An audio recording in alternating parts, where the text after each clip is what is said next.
All right. Now we wait for them to come.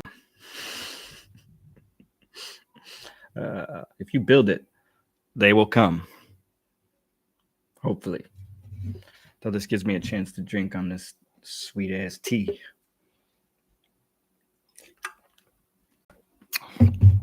Oh. Ooh, somebody's here. Thankfully. All right. What is going on? Hopefully you guys can hear me. If not, I can turn my mic up. All right, Sci-Fi Rogue and Jack Smith.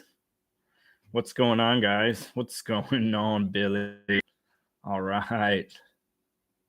Nice. As you guys can see, shaved. Not a good idea. Hopefully you can't hear my son. He's losing his shit already, but all right. What's going on, guys? What's new? As I can see, I finally got my internet hooked up. Thank you, Jack. I love this hat. So yeah, I finally got internet hooked up at the new place. So now we can actually do stuff. Holy shit, he's freaking out. Just started Darkness That Comes Before, enjoying it so far. Awesome. That's an amazing book. I think for me personally, as much as I love that book, it did take me a little bit to get into.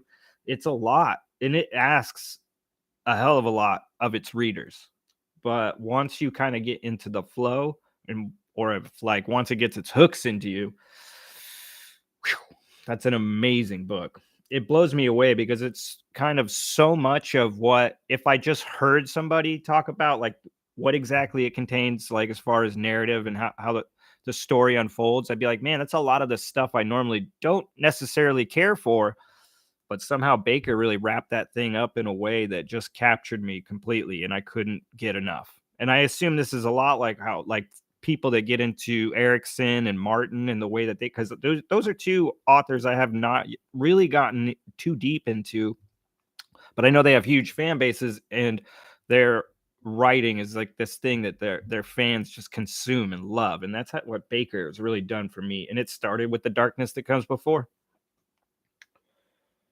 Starting part 4 of The Darkness now. Awesome. Yes. I'm so glad to see so many people reading the series. It's really nice because I feel like there was just like this kind of dead space for a minute where you had just like the super hardcore fans rereading it and talking about it, but not a whole lot of reviewers, bloggers, whatever, or you just, regular readers in Discords.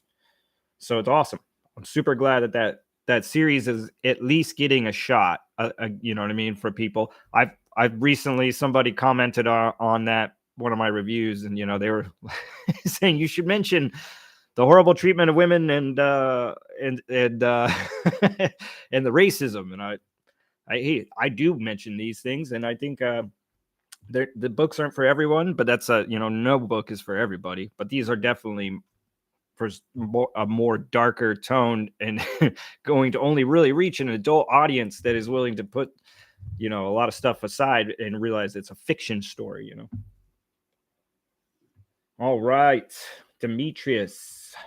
Hi, Red. Like the shaved look. Finished Norielsa Groans is 7.2 for me. Loved the first half. Liked the second too, but felt it was a bit rushed. Well, yeah. I really love that book. I'm trying to remember if I even gave it a rate. I've stopped giving like star ratings on Goodreads forever ago. I just give reviews.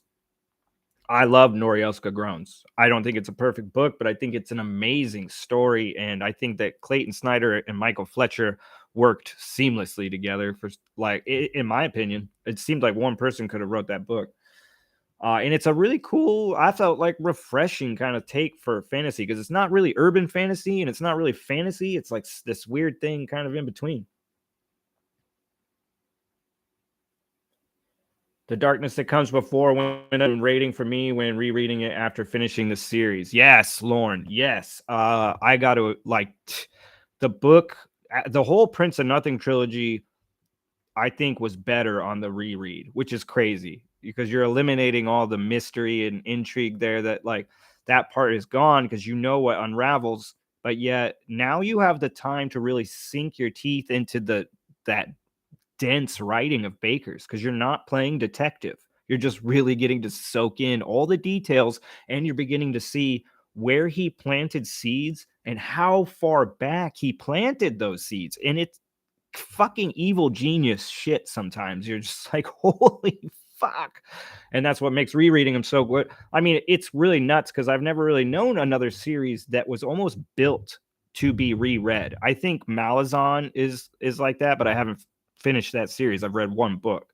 And maybe Game of Thrones will be that if it ever, or I mean, A Song of Ice and Fire if it ever gets finished. Sci-fi Rogue. I'm doing a reread of A Song of Ice and Fire right now. Feel like a jackass for putting it off for so long. Hey, look, I'm one of those people that read Game of Thrones, the first book, and never continued. But at the same time, I think I got to it too early. I just would like to revisit it and see with a new, fresh set of eyes and a lot more reading experience where I find, how I feel about that book now. And I don't mind that the series is not finished. If the books are really that good, I want to read them. So I'm still really kicking around, getting into Martin. Erickson's probably going to be the last one I jump into because Malazan just seems like such a fucking commitment. Oh man, let's see. Chadia, yeah, I had to grow to love the darker books, and I do now. Yeah, sometimes these things. One thing I loved about the grimdark, subgenre or dark fantasy, a lot or adult fantasy is a lot of times these stories will kind of push a boundary, and sometimes it was a boundary that I wasn't had never really crossed. Okay, so these stories, these fictional tales kind of help me because these are not real, guys. So if there's any place to practice horrible behavior, it's in fiction. So through these stories, I guess I was able to grow in a weird way, because I'm able to push my boundaries a little bit more.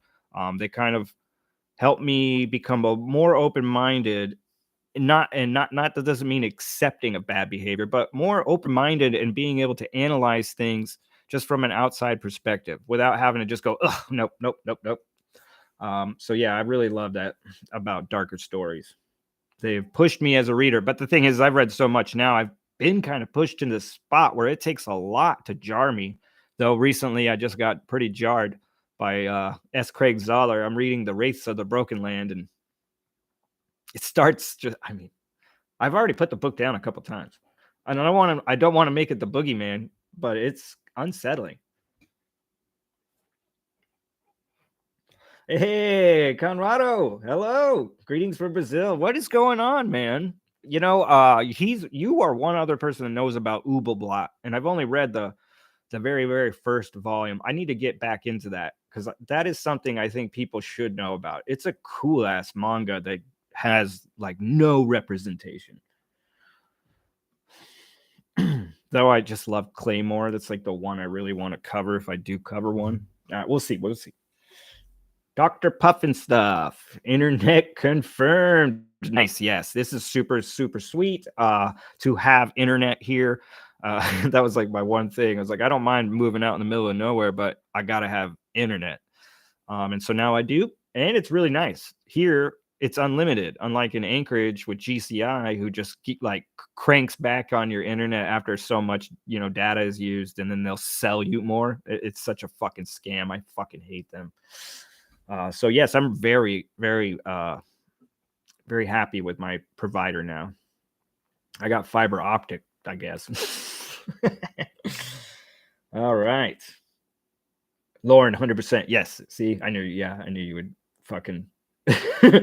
Demetrius, Nori also gave me dystopia vibes. Is dystopia fantasy a genre? It probably is. I mean, there is a genre for everything. There's probably like 100 fucking subgenres within fantasy. So, and even like it never ceases to amaze me what people come up with. like realistically, we really just need to kind of roll it all the way back. If it's a subgenre of what fantasy, so so ultimately it is a fantasy story.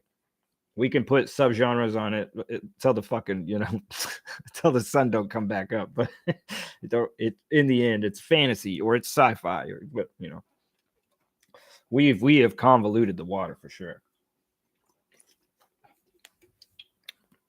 Yeah, and a lot of it, I think that was marketing, but I don't know. I'm not a fucking smart guy. The book sounds good. The Rates of the Broken Land, if that's what you mean, Billy. It is good. It is way different than Congregation of Jackals, which is one probably it might be my favorite Western book I've read. It's a short story, like not a short story, but it's a short book, but it's really fucking good. And I do think that Race of the Broken Land has that potential. It's just written different. It almost reminds me more of a McCarthy style, but not exactly. I mean, McCarthy is way different, but still, almost like that kind of style of storytelling. Sometimes it feels like he's saying the end of the sentence at the beginning. It's hard to kind of explain at the moment, but I do like it. It's fucking dark. It's a bleak premise right out the gate. Sorry, guys. I got drinking this tea. Also finished Liar's Key recently, and I decided Lawrence is the best middle book in a trilogy writer I've come across. What's your best middle book that comes to mind? See, Mark Lawrence is like he is kind of the king of book two. Like, or I don't know because I haven't read Gray Sister. I just finished Red Sister not too long ago. I have read the second book in the Books of Ice. I have read the second book in the Impossible Times trilogy. So I've read all his second books except for Gray Sister. And so I haven't read the third book though in two of those series. So I can't really say like, oh, the second book's better than the third because I haven't read them yet. But of the completed trilogies, and at least comparing book one to book two, you would easily say that Mark Lawrence is he does what he needs to do in book one, but book two is where he really ramps everything up to like just a fucking awesome level that pulls you into the story, and yeah, you're just really on board. Yeah, my favorite book two. Probably book two in the second.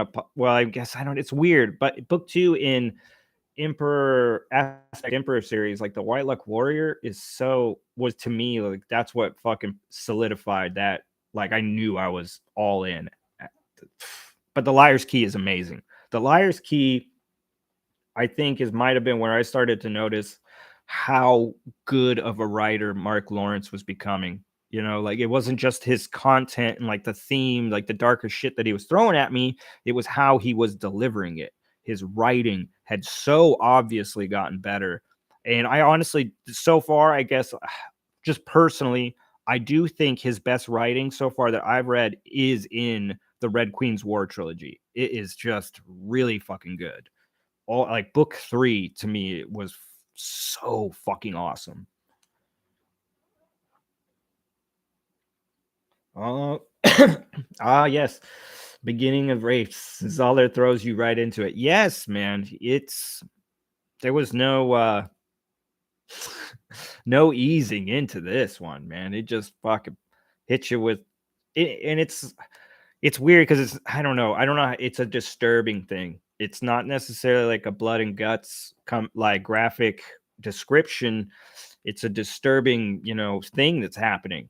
And it fucking kind of it makes you uneasy. And this is what I'm talking about when it comes to darker stories and pushing your limits.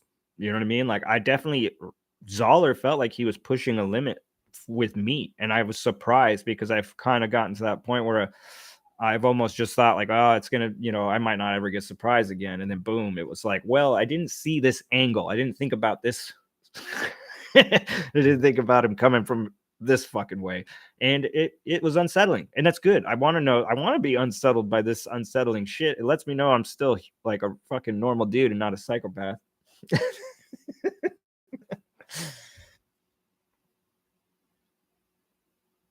I think you could write a dark fantasy book. Well, thank you, Conrado. Am writing a dark fantasy book. It's not going to be a super long one.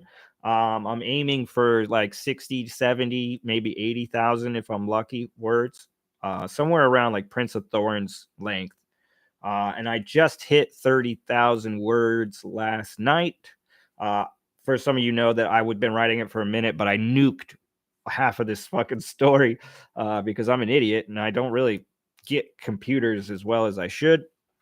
And I was trying to do something I shouldn't have done, and I just smoked my shit. Anyway, so I've been having to rewrite, and it took me a long time to kind of dust myself off and even try that. But I just finished, or I'm about to finish one of the like a chapter that I had been lost, like the first like of the chapters, the first one. Next, it's hard for me to talk, but I will say this: I am writing so fucking slow. It's insane. It is insane the like snail's pace I'm writing, but everything I've written is better. It's the best shit I've written so far. I'm not saying it's good. I'm saying it's the best I've written.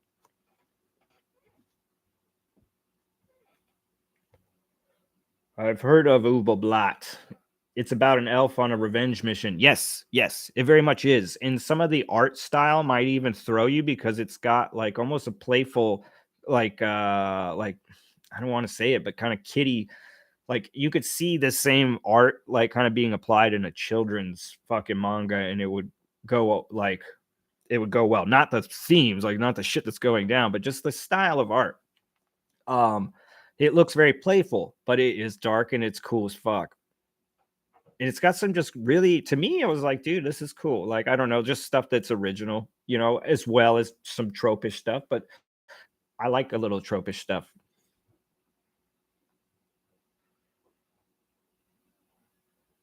Hey, all right. Hey, Mark, thanks for the great content. Hey, thank you. Thank you for watching. This stuff doesn't really do a whole lot of good without you guys watching it. Gone. Oh, howdy, folks. Up, Red? What is up, brother? Dr. Puff and stuff. When TSA spoiler chat. Oh, okay. So with uh with Jimmy and Amanda, I think it'll probably be by the end of the month, somewhere in there. I had to get internet so I could even participate. But I think that they were kind of busy doing some stuff too. And I think what we're gonna do is just we're gonna combine we're gonna do one big spoiler chat on the last two books because they've already read both of them, and I'm also rereading the Unholy Consult right now as well. So, God, that fucking book is so good. It's fucked up, but it's so good. So yeah, hopefully by the somewhere here, shit, it's already the end of the month. I don't know, probably soon. It should be soon. I highly recommend Tim Lieben's Dusk Dawn duology. Underrated and unheard of. Good stuff. Dusk Dawn duology. Okay. Okay. For a second, I thought it was like from Dusk Till Dawn. I was like, you mean the vampire shit? I love that stuff. uh Maybe you should change your YouTube name to Rapid Red, and then your writing speed will pick up. Yeah, I know. See, here's the thing though, is I'm not while I'm writing it, I'm kind of writing it with the prose, so I'm not just like really just like pumping out this fucking story. I'm really taking my time and making it flow. I just, for whatever reason, I want to do it that way. I try to just write it so then I can come back and like put all that shit in there. Doesn't work for me. I'll just keep going back and trying to change shit. So for me, it's best to just do the slow pace. And honestly, what I've been putting out, for me, I'm kind of surprised in myself. So I'm just going to continue to do it this way. I'm not you know what I mean? I'm not some author. I'm not a writer, really. So I am writing, but I'm not a writer. I have like nothing. I've got nothing like, telling me I got to do this or do it this way or nothing. I have a lot of freedom right now because really I'm just an artist. Like writing kind of a love letter to dark fantasy in a way. So I got a lot of freedom and I do want to like kind of keep that and play with it. And I'm just going to take my sweet ass time. I've got no deadlines. And I think if I do it this way, not only will I continue to enjoy myself, I will be able to put out probably the best version of whatever shitty story I can. I am pretty excited about it though. I never thought like I've always been very creative, but it's weird how you just never thought about one like avenue because writing just seems so intimidating. And it was like, oh fuck, man, I can't do that. Yeah. Like, dude, we can do whatever the fuck we want. We just got to put the time in, sacrifice, whatever you do, be willing to suck at it. You know what I mean? That's it. Because practice, practice, practice. All right. Let's see. I got to go back up. Have you read any Daniel Polanski? I'm thinking on reading him next. So, yes, I've read 2 of the 3 Lowtown novels, and I've also read his little novella, The Builders. I loved The Builders. I was actually blown away with how, within such a few amount of words, this guy made me cry about one of his characters. I was like, how? But at the same time, that specific character was a very like tropish character. He was a set character that I had seen, and he reminded me of a bunch of these other characters that I all loved in all their own stories. So it was just like an instant love affair with that character. So it's an interest. It's cool. It's anthropomorphic characters. So it's like little animals that are brutal. Oh man, it's like, what did I say? It's like a rated R Rango. It's fucking cool. But it's the plot and the story that's really there is maybe not. It's maybe lacking, but there is some cool. It's worth a read. It's so fast. You're gonna read it in a day. And the Lowtown books are really cool too. I really dig it. If you're into like some like, it's cool that he brought like that noir detective kind of style to fantasy. And it's cool. Yeah. Daniel Polanski's awesome. I definitely recommend him. I'm starting the Prince of Nothing trilogy in October. I have been leveling up my reading in preparation for it. Yes, Damien, awesome. Yes, and I suggest that. Like, I don't like if you're not super. It's basically like what happened with me with Martin. Kind of what happened with me and Erickson. Just jumping into the deep end before I really properly knew how to swim. So it's like, yeah, maybe I doggy paddled my way through those books, but by the end I was so exhausted I didn't really feel like swimming no more.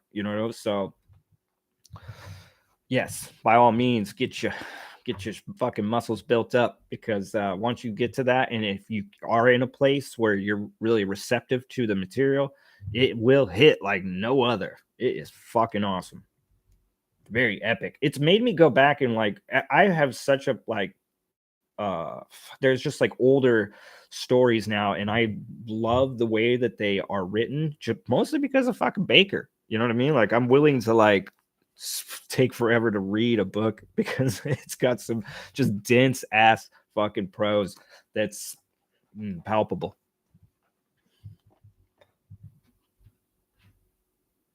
But also, good luck, Damien.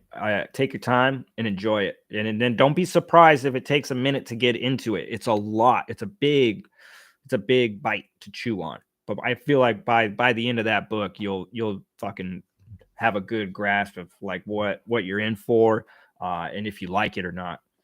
And book 2 is just going to be off to the races. Greetings from Finland. All right, fuck yeah. Currently reading Prince of Thorns. Thank you. Yes, Prince of Thorns is awesome. It's one of my favorite books. Sorry, I missed my place. John Gwynn's The Shadow of the Gods in the TBR pile. Have you read it? No, I haven't read any John Gwynn, but I would like to. I think I just, it's guys.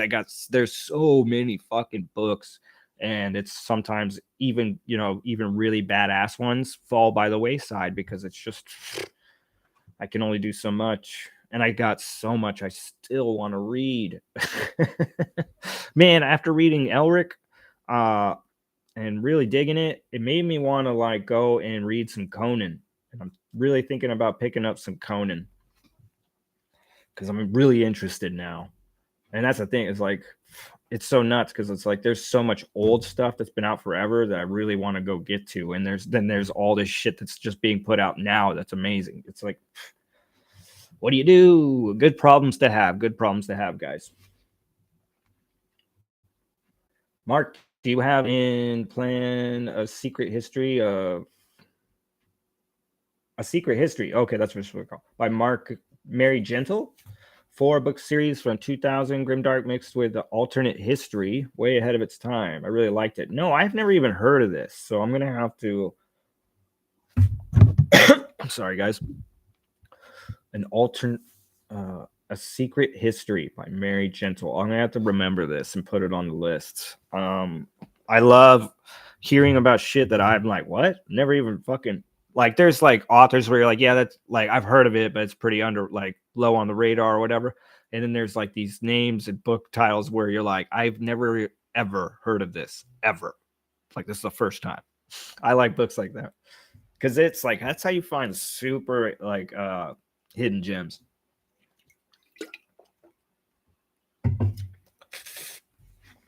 All right. I reread the last chapter of Unholy Console a few weeks ago. Wounds still fresh. Yeah, that's a brutal chapter to go back to, especially with knowing everything that comes before, right? Man, I'm excited. I'm so excited, like, because I'm right now where I'm at with it. I can't talk too much about it, but just say, like the battle at Golgotharoth is about to pop off, and I'm so excited. It's one of the best. It might be the best battle ever written, in my opinion. It's all subjective. Oh, perfection is the enemy of completion. The struggle is real. All right. Praise the meat. Yes, praise the meat. Ugh. Should I eat him? Meat be praised. The horn of Abraxas. Alexandru. By the way, greetings from Romania. Damn, guys. All right, sweet. I'm digging that it's all over the place. Fuck yeah. Hello. All the way back to Romania, brother. That's fucking awesome. Conrado. Now I want to know more about your book. I want to read it too. Yeah, well, when I get a little closer, I'll probably I'll do a little, probably do some talking about it or whatever. Definitely by time I'm getting ready to release it, or if I do release it, or do like an ask me anything kind of deal. I don't know how much I want. It's a weird thing. You know what I mean? I started this channel to promote other books.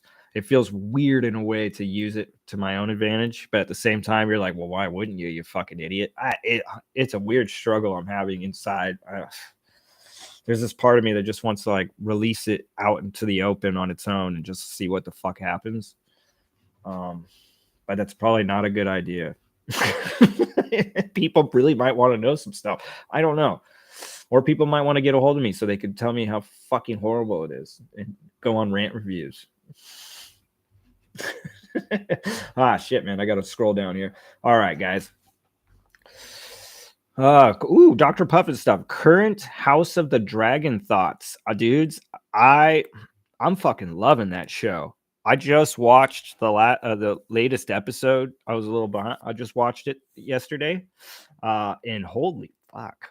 I heard that there's a lot of people criticizing that episode, like it's not good. I was like, what the fuck were you watching? I was like, this was fucking crazy. It was nuts. I really think House of Dragon is the one that like surprised the fuck out of me, because I was, a lot of my attention and everything was on Rings of Power. And so I just, I'm watching House of Dragon because of course I'm going to watch it. Like, why the fuck wouldn't I? It's another fantasy show. I liked Game of Thrones, and it's like fucking seemed like a no brainer. And then it immediately really caught me off guard, because I was into it like really, really early on. And it has only gotten fucking better. It's only drawn me in more, and it's made me want to go fucking pick up Fire and Blood and read the motherfucker. Like, it's crazy. So that's a good thing. Like, that's what you want to do. Unlike Rings of Power, that's like I told my wife, I was like, of course I'm gonna watch this whole thing, but it's kind of sad because it's probably the first thing about like revolving around Tolkien that doesn't revolve much around Tolkien that I won't rewatch. I rewatch the Hobbit movies, the cartoons. I would rewatch the fucking Lord of the Rings cartoons and movies. Like everything that's been put out about Lord of the Rings, I've rewatched like almost like fucking once a year. So it's kind of nuts to have something out there that I'll probably never rewatch. Whereas House of Dragon is something that's like I could actually see myself rewatching it. And I love this Daemon Targaryen character and the guy acting it, Matt Smith. See, I know a lot of people know about Matt Smith.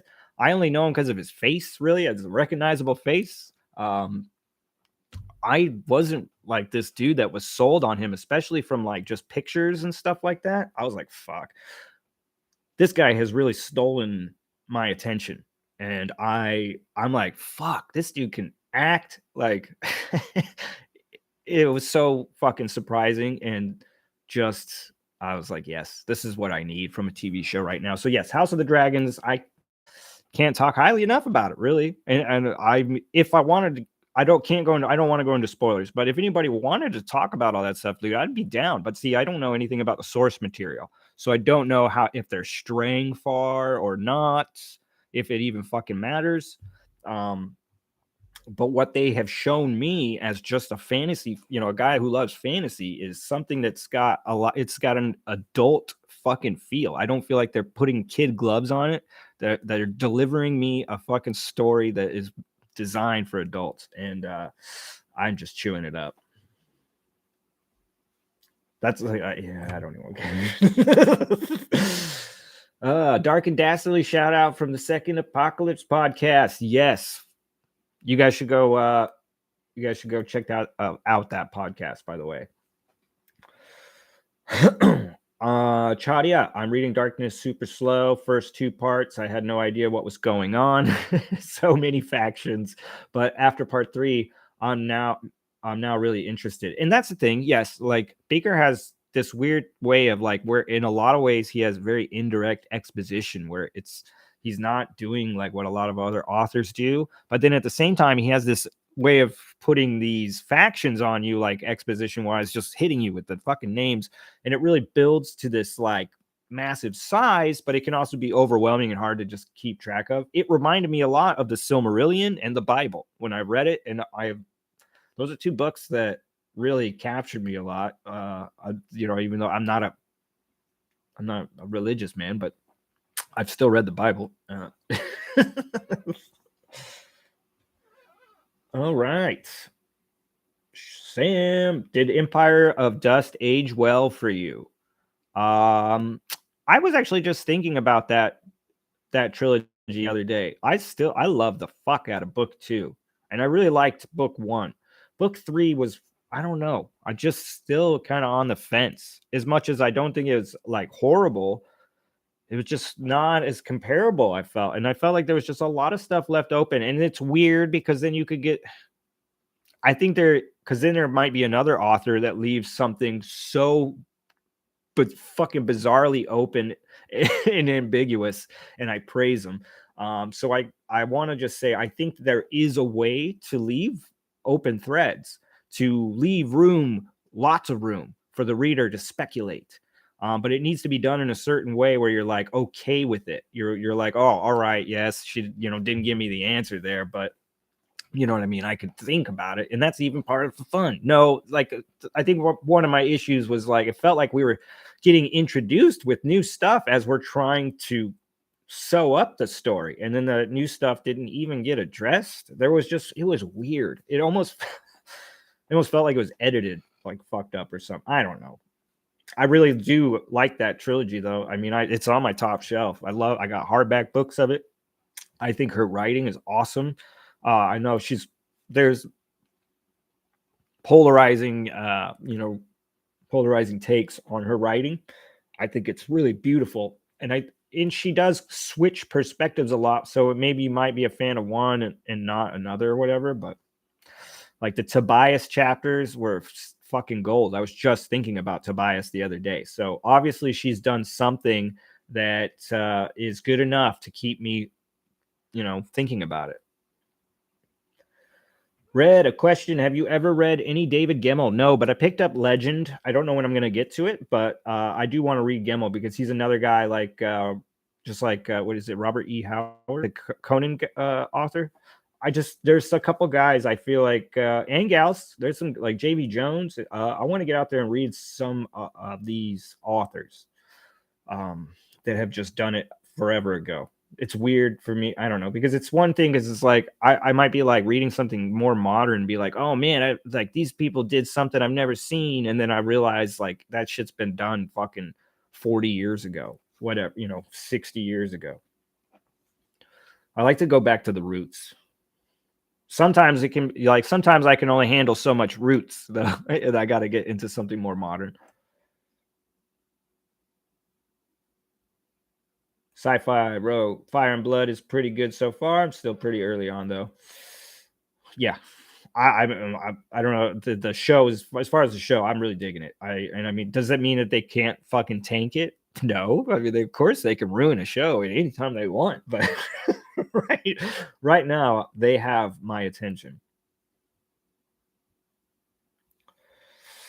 Grimdark, what's up, Mark? I've recently bought a ton of books based on a lot of your recs. I got everything from Michael R. Fletcher, starting my first read of his today, Millennial Manifesto. That's awesome. That Millennial Manifesto is like probably one of the only Fletcher books I have not read. So by all means, feel free to come back on my fucking Discord and tell me what you think of that one.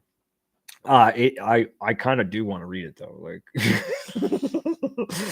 oh man, thanks, brother. Thank you. All right, Quint, sup, Mark? Just an update for you. I'm currently working on some stuff from a new story by a talented new grim author. Oh yeah, that sounds awesome, Quint.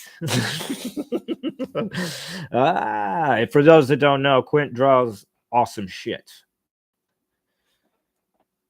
Dr. Puffin stuff. I'm sure you could jump in with us Tuesday on Steve's channel. It's been fun talking to yeah. I've been watching you guys on that. It's been really hard because before I had internet, like I was trying to find like I have no cell reception because I'm like in a bowl too. So like I was putting my phone like in all kinds of weird positions, just trying to get like one single bar, and then I would get it, and it'd be in this weird tilted spot. I'm like trying to scroll without fucking up where it's tilted. It was so pathetic. But I was trying to. I actually, funny thing is I think the most like the person's channel I've watched probably the most since I moved is Steve's. I love what he's doing.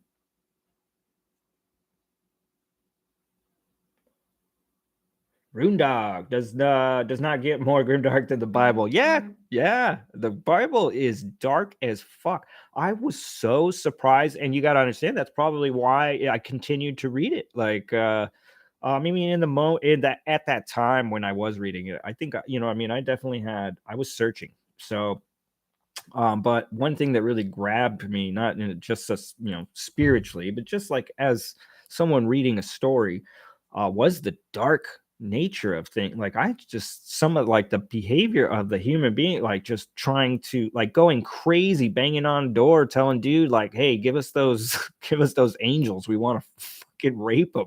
Like, whoa, this got crazy real quick. Like, no wonder why God wants to smite us. The dude's all like, "No, don't fuck the angels. Like, here's my virgin daughter." And they're like, "Nah, we don't want that. We want to fuck those angels." Like, and you got guys like Saul who like out there killing Christians hand over fist, then the fucking has a conversion, and then he's like, he becomes Paul, and it's one of the most revered Christians of all time. Crazy. Gimel is dope. I'm 4 deep into the Drenai series. Yeah, so I've everybody has nothing but like good things to say about Gimel.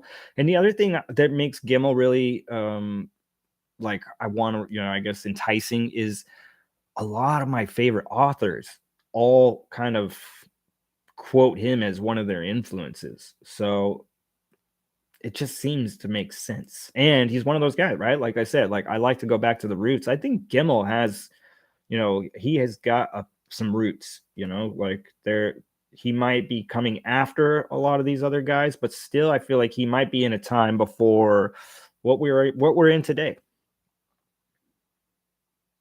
Because I think that he was actually in his day. I want to say I don't know for sure, but I want to say that David Gemmell did push some boundaries, maybe and maybe not so. I have heard that he's got some good action and violence in his shit, but I've also heard that like more like pushing boundaries in a more social manner. You know what I mean? Like making like bringing diversity and shit to his shit before diversity became this like checklist thing that we have to do.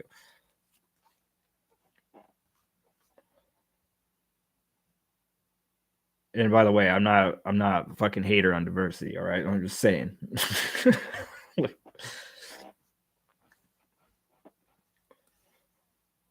All right. LG Estrella. I think that might be Estrella. I want to say it's like star. Dr. Puff and stuff. No. Alex Andrew, do you listen to Dungeon Synth? No. It sounds like I might like it though. I mean, just the word Dungeon Synth. I think it's perfect music genre for the atmosphere of Grimdark. It's not in your face, but very soundtrack like. Okay, maybe I have. Okay, so here's the thing. I really dig melodic deathcore. It's like super goddamn heavy metal, but with the like piano melodies and shit in it. And every once in a while, like you might have like the backup singer breaks into like a really beautiful fucking singing, like to contrast the I love that shit. And it definitely invokes feelings of grimdark stories. One of my favorites is well, it's not very they are Make Them Suffer. They're all like they've definitely evolved over the years, but some of their older shit, and specifically a song called Scraping the Barrel by Make Them Suffer. That shit makes me think of Dagliash, man. I mean, it's so fucking. All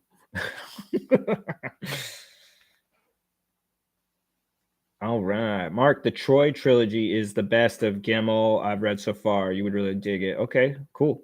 Yeah, I guess like the majority of what I've heard about him is probably from the Drenai series, or Legend. Legend is the one I always hear about, and that's why I picked it up. I just started Legend recently. All right, Lauren, you're gonna have to tell me what you think. I feel like we are very similar. I feel like me and you link up on a lot of shit. Pretty much damn near everything. Even if maybe not 100%, but real fucking close.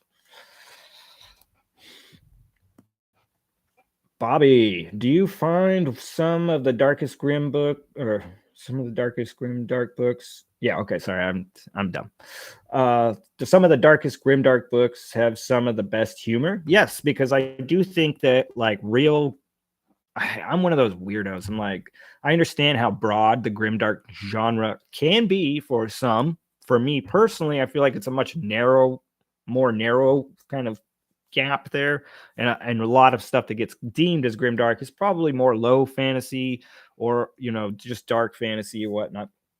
But I do think that not like it shouldn't be just too funny. Like this is one of my beefs with Abercrombie. Is like it's so hard for a lot of people are like, oh man, it's so dark. But for me, it's so hard to see a lot of the darkness because the books are so hilarious.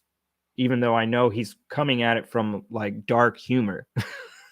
But I would have to say, like the gallows humor, kind of twisted, sick humor is very important to Grimdark.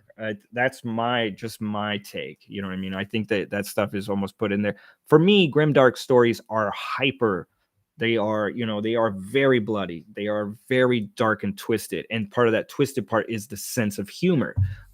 It's just like where you're not going to see it in another story. That's why I feel a lot of people are like, oh, the Grimdark is realistic. To me, it's not. It's more like fuck. There are things, it's not so shiny, so it's more realistic in that way because no one's all good, but no one's all bad either. So it's I guess realistic by painting people in more grayer tones.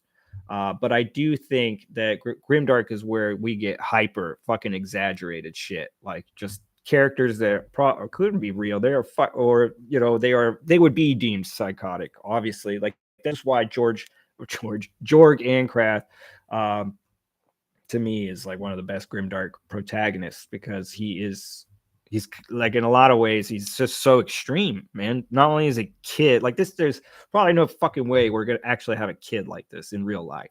But the way it's written is just a lot like Alex from Clockwork Orange, and that's another one that you probably wouldn't believe, but the way in which it's done is amplified and ramped up, and you're just on board with it. It's not so much it's super believable. You're just like, yeah, no, this is fucking fun, where I'm into it. You know what I mean? Like, cool. But they're gonna take everything to the fucking next level, and that's doing dastardly shit and making horrible fucking jokes about it. Sick, sinister jokes. But this is just my perspective. That doesn't mean shit. That's just me.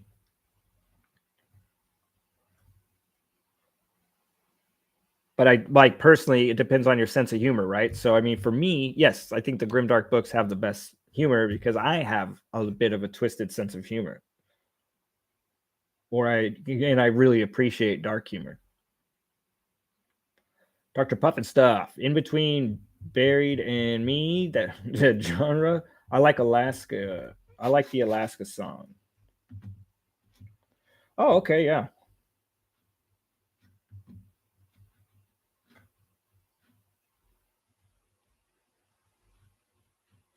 Sci-Fi Rogue Matt Smith is stealing the show. House of Dragons.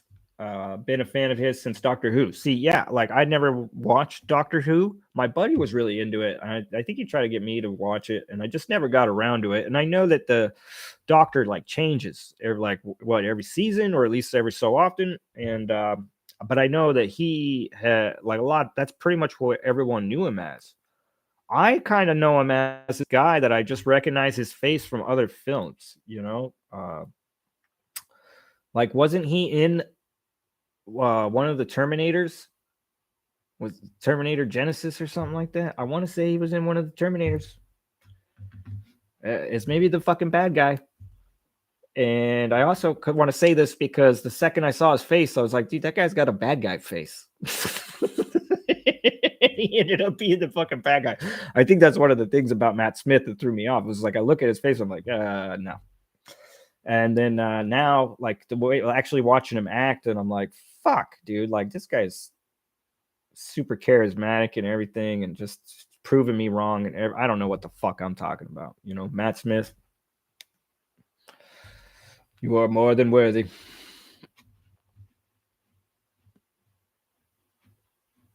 All right. What anime are you seeing actually? Anime watching? None at the moment. I guess like the last thing I just watched was I rewatched Vampire Hunter D Bloodlust. I love that. I love it. I love anything and all things Vampire Hunter D. Fucking awesome character, awesome world. Hideyuki Kikuchi is just a mastermind of that fucking dark fantasy style that I just can't help but eat up. And I felt like that was I've haven't finished Demon Death Chase, the book that it's based off of. But from what I've heard, it's just like super faithful and just I don't know, the animation on it is all amazing. So usually what happens is if I can't find an anime that I can get into, I just go back and watch older anime. Like I'll go back and watch Akira. I'll go back and watch Ninja Scroll, shit like that. Oh, wait a minute. There was one. Oh, I saw that Blade of the Immortal was an anime. I was like, what? Because I watched the movie and I know it's a manga, and I tried watching it, but I don't know. There's something about it, and it's not that it lack of violence and blood, because that was, but I don't know. I just couldn't get into it. This is my problem with a lot of anime. For some reason, it's like just doesn't hook me. And if you can't hook me like early in, I'm probably just gonna start changing the shit. Dungeon synth has its roots in extreme metal, but no drums, mostly keyboards and orchestra. Okay. and more spoken words or choirs. Check out Mortis, Murgrind, L4, Depressive Silence. Good name. One Graven, etc. Chadia, the bird shitting in darkness was very funny. Yes, that's like one of my favorite parts. And on a reread, it only got even better. The whole deal with the bird and Zarias is fucking too good. And this is where I'm like, people are like, oh, Baker doesn't have any humor in his books. And I'm like, it is there. You just got to be paying attention. And it's not like he's not going to really be telling a joke. It's more just like the fucking funniness of the situation, or just how ridiculous a man could be and how that is funny, you know. But some people need a fucking punchline or some shit, you know. Do you move? Did you move? Yes, Josh, I moved. I am now in Taslina, right next, like in between Glen Allen and Copper Center, or you know, between Glen Allen and Valdez. So I am out in the middle of the sticks, Mr. Silas.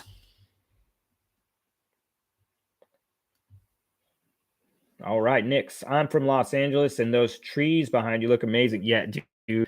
I'll have to get like something done. My wife gave me some photos that she took, just like not even a little bit away from our house, and these things are fucking amazing. It looks like a fucking fantasy movie backdrop. It's so fucking beautiful. I can't even explain. It's so nice to live around such kind of beauty. Like being in the city for a long time, you just kind of get used to the grit and grime of the way of life there, and then when you come out here, you're like, oh fuck. Now it poses a lot of problems. I don't have any of the conveniences I had in the city, you know, and I'm chopping wood and pulling water out of a fucking spring, and you know, like we're living rough and rugged. But and it's not like I can just like go down to a store and grab like what I need. There is like stores and shit here, but like these are very small, tiny little fucking stores that offer you a set amount of things, you know. You're not really going shopping. You're gonna go get the fucking essentials.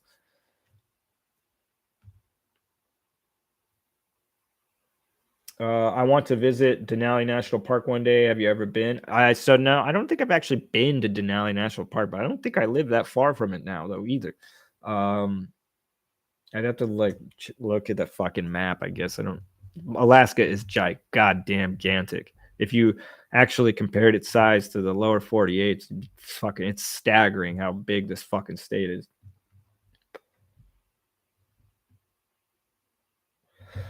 Spoiler-free reviews are an art, and you plus many on here do such a great job. Great articulation and getting us book junkies hyped. BookTube has really elevated my reading experience. I applaud you guys. Hey, you know, BookTube has really elevated my reading experience as well. There are, you know, not only did it just like kind of motivate me myself to get out there, get books and get into some stories. It connected me with plenty of people that read cool shit and tell me about it. And I'm like, oh, well, that sounds cool. I want in, you know. So as much as it's been a motivator, it's also been very eye-opening. And I also really dig like seeing people's takes. And sometimes I get a little jealous, but I see like some other reviewers are like talking about a book that I might have reviewed or read, and I'm like, well, fuck, they just nailed it. I'm like, they left nothing left to say. They have the perfect fucking review for that book. What am I gonna do? Chime in and be like, "This is good." Oh, fuck. I've been wanting to hear your opinion on this for a little while. Malazan, Book of the Fallen. Do you consider it grimdark? You mentioned the term grim heart in your recommendation videos. Your thoughts? Yeah. Well, see, the whole grim heart thing. You know, I'm just trying to. You know, it's like I. This is what I was saying. We convolute the water, and in a way, it's like by just adding more fucking names out there, doesn't it make it more? Does it or does it not make it easier? I don't know, but I did see where like it made no sense when books were so very different to lump them all in the same subgenre, right? So um I've only read Gardens of the Moon, and I can't say that I felt like Gardens of the Moon was a grimdark book. It felt like adult military fantasy. Like like, and that's the thing. Like, people get like, oh, it's this book had blood or death in it, and like it must be grimdark. Like, why? Because it had blood and death. How is that not something that should be like in just an adult fantasy story? Like a military fan. Do you not think people are gonna die? Did you not like how it this is all rolling back into the thing where I say, like, I personally see grimdark stories as the amplified versions of a story, where you could have took a military story, but then you just fucking smothered it in blood and guts. You made your characters just so fucking vile, or at least you covered the parts of them that were really fucking vile, instead of just maybe as comrades in arms, that you also showed that they were horrible pieces of shit when at battle. And I didn't really get that. The coolest character I found in Gardens of the Moon was Hairlock. Now, if you would have wrote a story where Hairlock is like probably the main character, maybe then it's grimdark, because that motherfucker was trying to get it. And he was a fucking exaggeration of a fucking character for sure. And I liked it.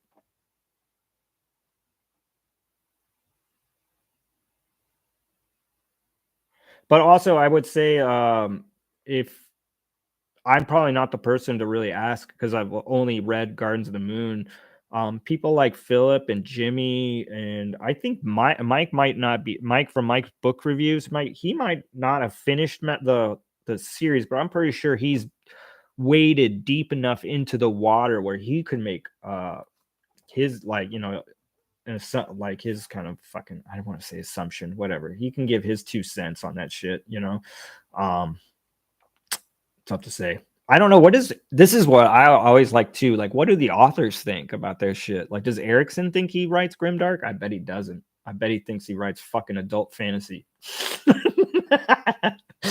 Oh man, I bet some authors don't even like to hear that. They don't even want to hear that their shit is grimdark, because I bet it probably makes them feel like it takes away. And then it's like, not trying to shit on the grimdark subgenre. I love it, but um to say, like, maybe like what you think you're doing is like, especially in Erickson, who probably did it a while back, where you're like, well, I'm subverting this and fucking doing this, or going kind of where no man has gone before. How are you just gonna fucking call it grimdark? Because, and then people are like, well, that's what grimdark does.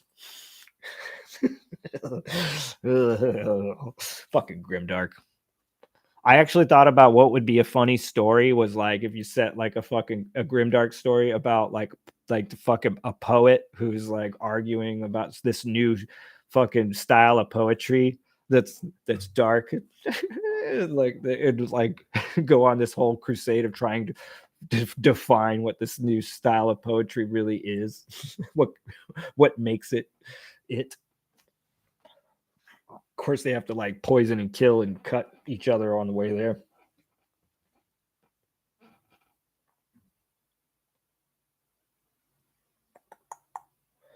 I'm out, brother. Nice to catch up with you on one of these. Peace, dude. Absolutely awesome that you could catch up.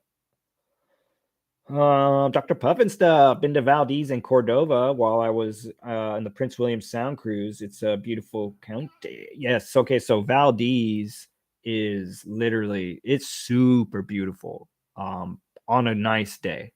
On a fucking rainy, overcast day, it just looks like a shithole. But on a beautiful day, it's breathtaking. Being a new dad myself, I have to ask if you're looking forward to giving fantasy to your kids to read. Yes, absolutely. My son, my teenage son, I guess, was doing some stuff. He's like reading All Quiet on the Westward Front in school. I was like, what? Um, and I think they're actually also touching on The Hobbit, which that got me excited. And I also think that might be a really good book to kind of read to my girls. I think that they might be right there now where they might dig that. Um, I'm not sure, but I am very. I would like. It would be fucking would be massive if they became fantasy fans, but I can't force it on them, right? Like you gotta let everybody kind of get into. You can expose them to it, but they've got to, kind of cultivate that love on their own. And I hope that they do, because then we'll have infinite conversations. But if they don't, I'm kind of used to being the only one in my fantasy that's into this shit. But that's what I guess, my brother fucking, then I really got a lot of this from my brother. I love him for that. I love him for a lot of reasons, but I definitely love him for that.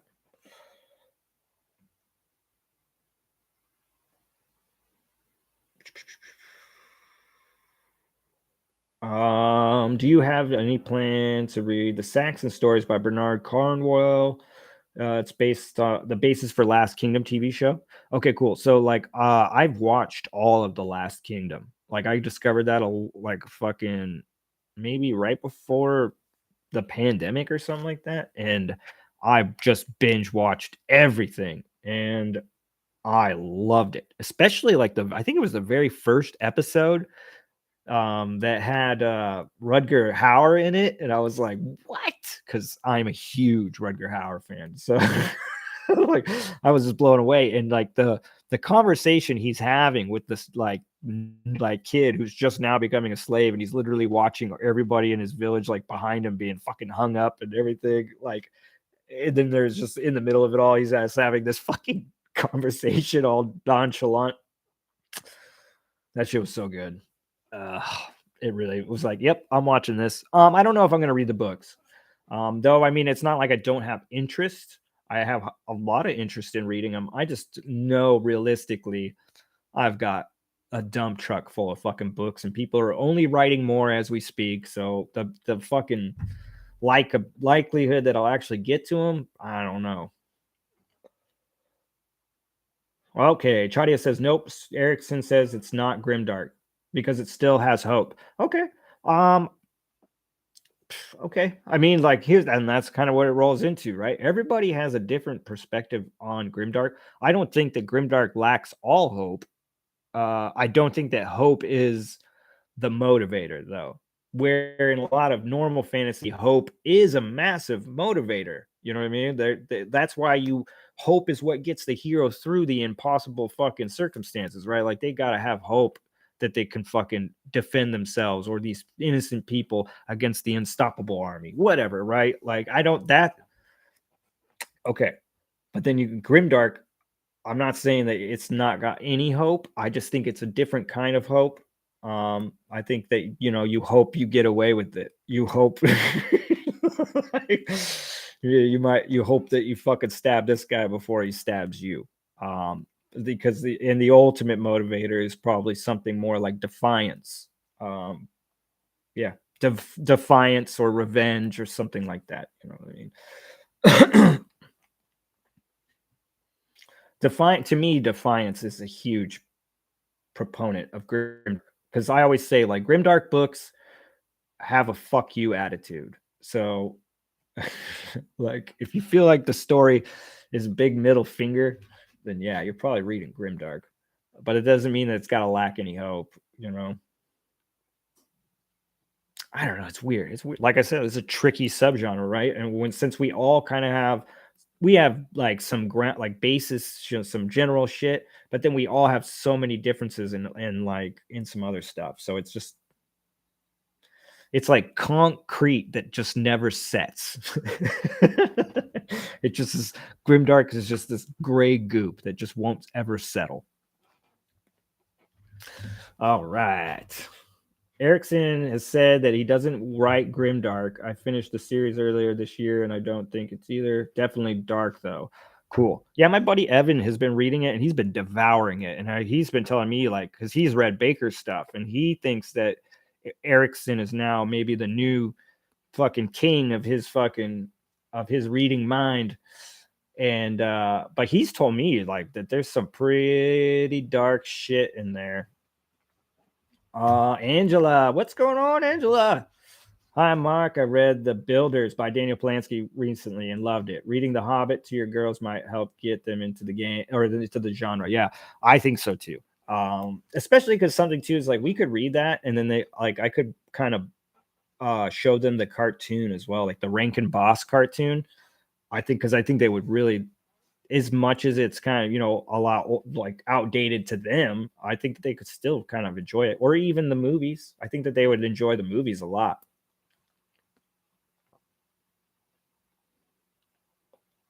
And yes, the Builders is cool, huh?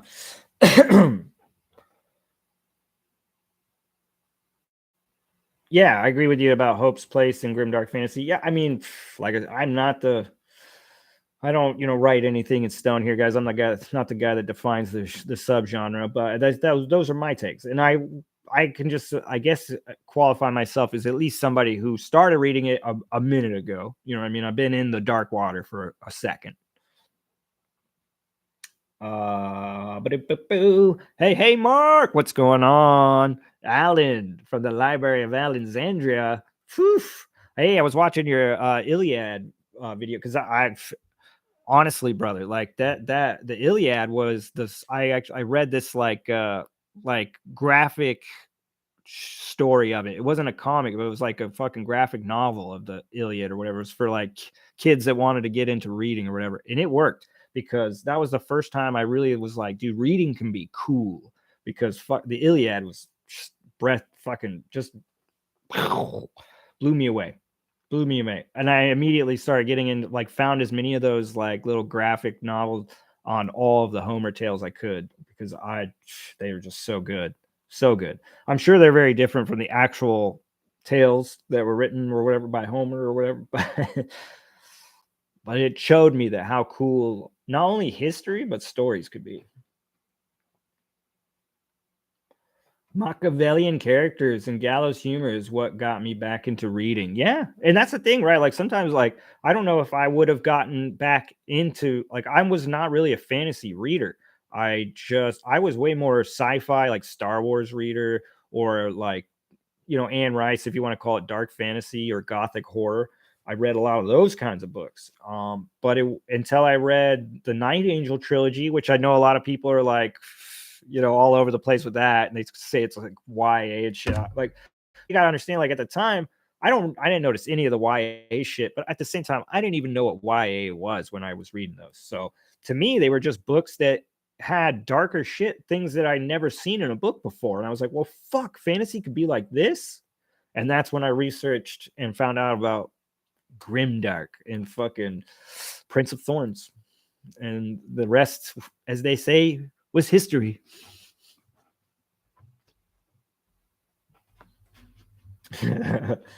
Halfway through reading Beyond Redemption, talk about crazy world building, enjoying it though, very different. Yes, Michael Fletcher to me is the guy that was really brought that kind of aspect to Grimdark because Grimdark is very character um like very character based, like they focus so much more on the character than they really do on magic systems and world building and everything like that.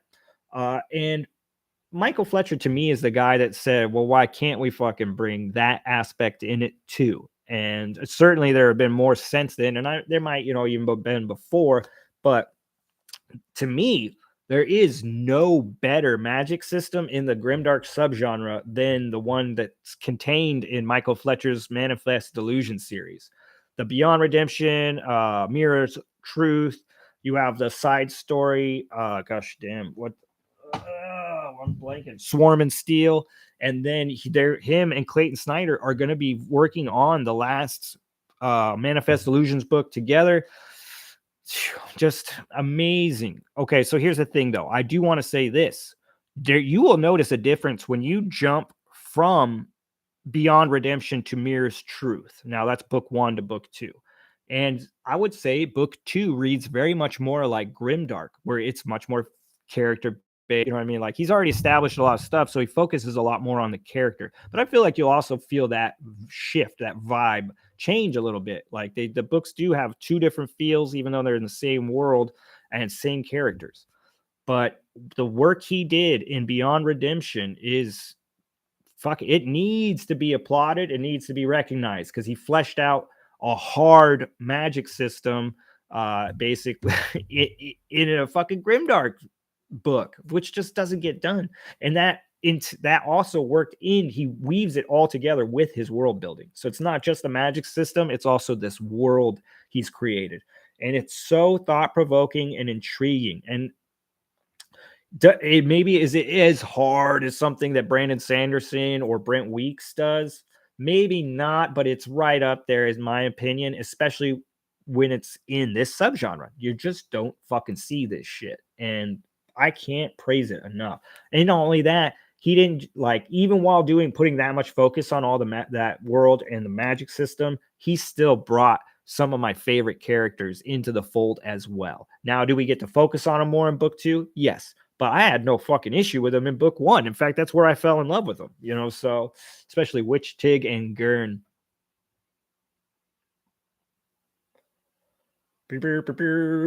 Angela does not read. That is fake news, Mark. Conrado, what do you think about Elden Ring? Dude, I have not played it. And this is insane because I literally am like such a fucking Dark Souls or, Soulsborne fucking fanatic. If I start playing Elden Ring, you guys won't see me. You won't see me. I won't get anything done. And I know this because I was just playing Scum and I watched how much of my time went into Scum. Uh, it would be no different. And it probably actually worse with Elden Ring. So I'm waiting for that moment where I guess I just have a lot of shit that I want to get done. And then I'll sink my time into fucking Elden Ring. I don't know. It's one of the big things that deterred me was I didn't have that new PlayStation. And then I realized I could just buy it on my computer and play it on my computer. Though I've heard people say that they didn't like that. I don't know. But I will say this from somebody who wants to play it, it looks beautiful. It looks hard as fuck, which is promising because that's what we want. I don't want to beat it in a day. I want it to fucking frustrate me a bit, and when I win something, feel like I accomplished it. So I don't know. I'm pretty excited about playing it, but I kind of keep putting it off because I know it'll eat up my time, and I ain't got no fucking time. Not right now. This is like like I said, one of the things about moving out here. Sure, it's beautiful, but fuck me, I got a lot of work to do. So I can't really be fucking off hours of my day on video games.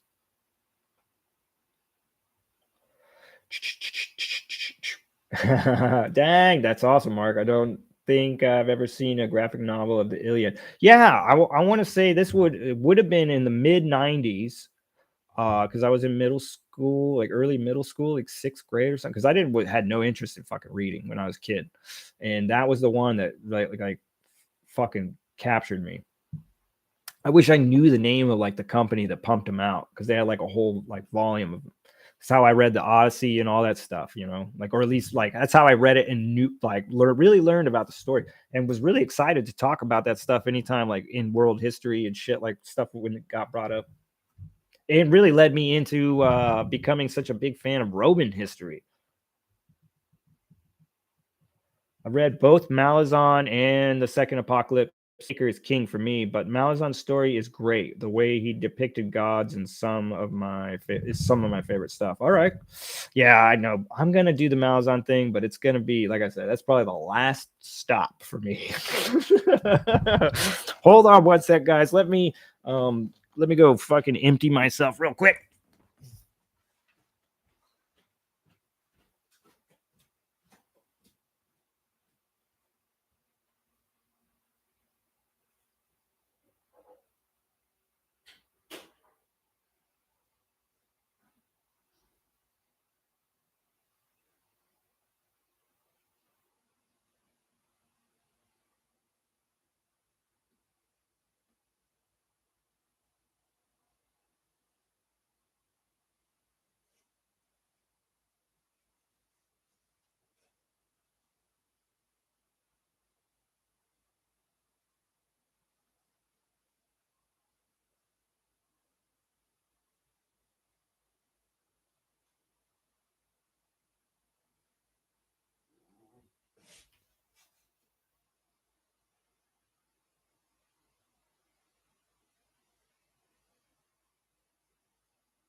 All right. Oh shit. Going. Okay. All right. Sorry about that. All right. Let's see. Dead House Gates, Memories of Ice are brutal as hell. Yeah, I've heard really good things. Have you read Hobb? No, so Hobb's on my list of, like, I've heard she's got just a beautiful writing style. So Hobb and Guy Gavriel K is really hot on my list. I've actually just picked up some of his stuff, and so I'm probably going to get into him first. The brightness was the brightness long ago or something. It's the one that Zara just recently read and was really ranting about, and I'm pretty excited about reading that one. And I also picked up I think the first book in his Finnevar tapestries, and I think I also picked up the Lions of Al Razan or something like that. So I got a couple options there. So I'm probably gonna get into K soon, very soon. I also picked up that fucking what is it, La Mort d'Arthur or whatever by Sir Thomas Malory, and I've heard this book is like everyone that like reads it's like don't do it. I don't know, I might do it. I love King Arthur.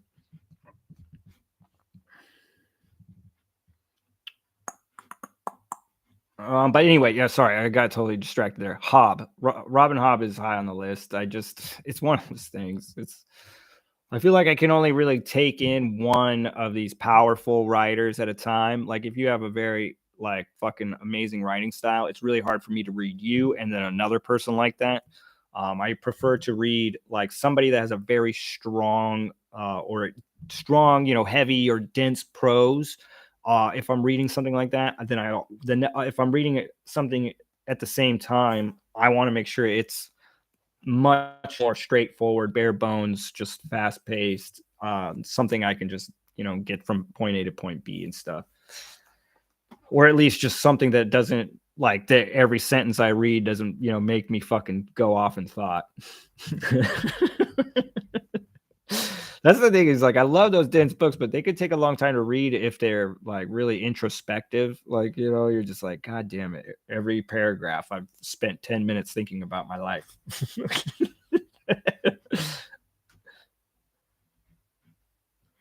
And then that's the other thing. It says not Grimdark, but I've actually heard a lot of people like put Assassin's Apprentice or something, one of her series like on Grimdark lists. So I've heard what her style is. It's not so much that it's grimdark, that it's heartbreaking, and that is very attractive to me. That's one of the things I loved about Tolkien stuff, is that he could really put tragedy into his story, and it was heartbreaking. And I thought, was like, dude, it's not like I want to be heartbroken, but at the same time, I really love like material that touches you, fucking boom, right there, and just makes you cry.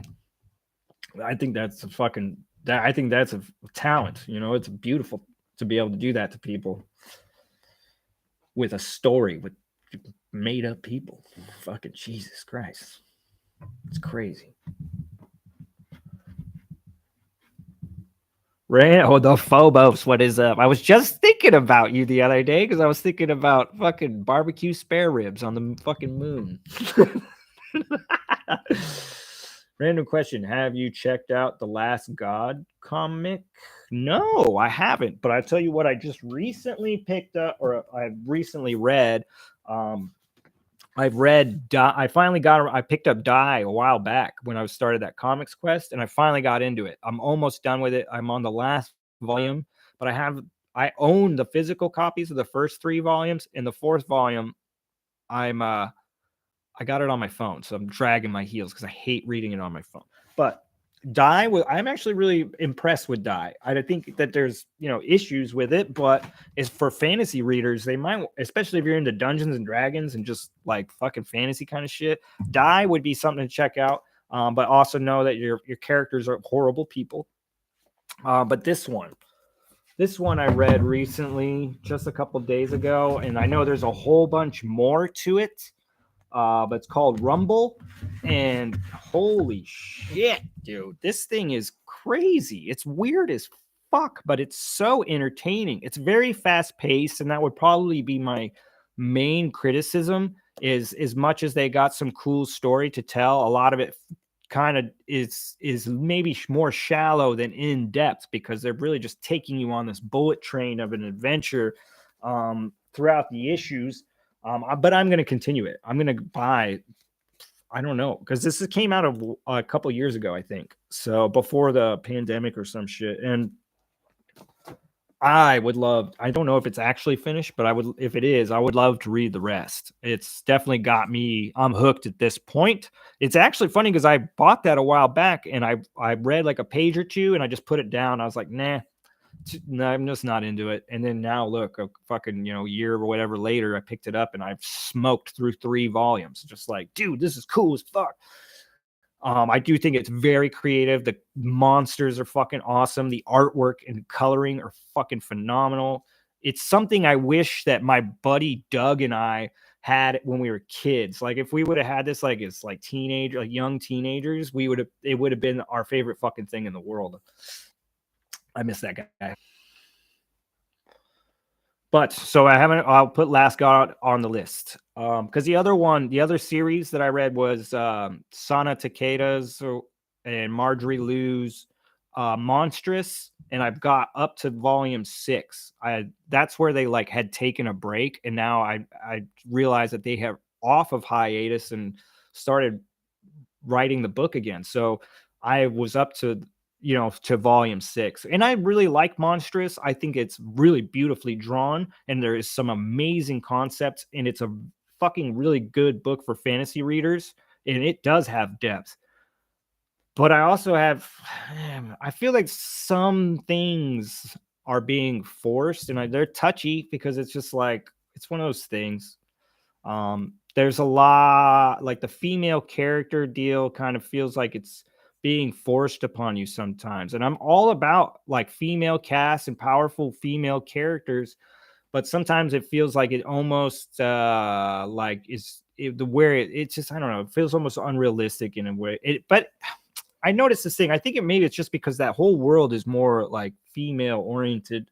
Like they don't ever say motherfucker. It's always father fucker, son fucker, uncle fucker, whatever. It's anything but the motherfucker. But I don't know. I really dig it though, and I'll continue it as well. But there are definitely things that kind of kept me from screaming about Monstrous, because there are things I love about it a lot. But there was just some other things that just, because here's the thing, like Claymore is like all female cast, they're all badasses and stuff, but it also never at a point made me feel like I was dumb or some shit. Like they gave a really good reason for why male people on the fucking continent like are the way they are and shit. Like I don't know, like where I felt like that kind of didn't get conveyed in Monstrous. Ever read any Warhammer 40K stuff or dabble in that universe? So I know all about Warhammer. My brother like played a little bit. The one Warhammer book I remember reading was like a Warhammer fantasy book, and I'm trying to remember it was about like a dark elf character. I want to say his name was like Magnus or something like that, and he rode on a fucking like lizard dragon mount. It was like a fucking, I don't even remember. It was a long time ago. I do remember liking it, not loving it, but I remember liking it.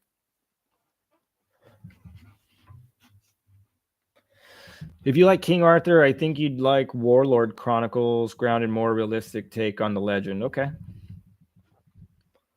I don't blame you for only reading one dense author at a time. Having read Erickson and Baker at the same time, I do not recommend it. I couldn't. Yeah, there's no fucking way. One of them would be fucking being like just wouldn't be getting the attention it needs. That's the thing. You know what I mean? Some of those books just need a lot more of your focus, your attention. And I would say that both of those series are very much those. So how the fuck are you going to do, both of them at the same time?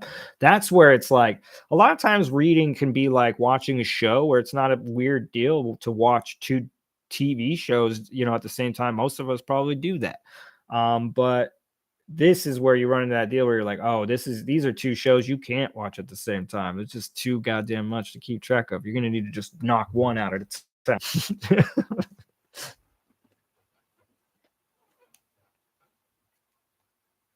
Fuck yeah. Dun, dun, dun, dun. Well, hell, how long have we been going? An hour and a half? Yeah, maybe we'll button it up here pretty soon. I don't know if you guys got anything else you want to talk about. I just wanted to get on here and I really wanted to talk. Just let everyone know I got my internet hooked up, kind of back in business. I don't necessarily have my own studio. I just have another little chunk of my house that I'm deeming my own and try to record as much as I can out of here. But, you know, there will be distractions that will set me back time to time. Currently, I guess I'm reading The Forgetting Moon by Brian Lee Durfee, rereading the actually I've kind of had to put a little bit of a pin in that just till I finish because I had that going, Race of the Broken Land and Baker's, and it was like I just got to reread the Unholy Consult first, and then I'll get back into The Forgetting Moon, which I really like. I think it's the characters, some of the characters are just kind of a little young for my taste, but I have to say that Brian Lee Durfee has a fucking prose that just drips fantasy. I mean, I was reading this shit and I was like, dude, this guy is fucking good. Like really good.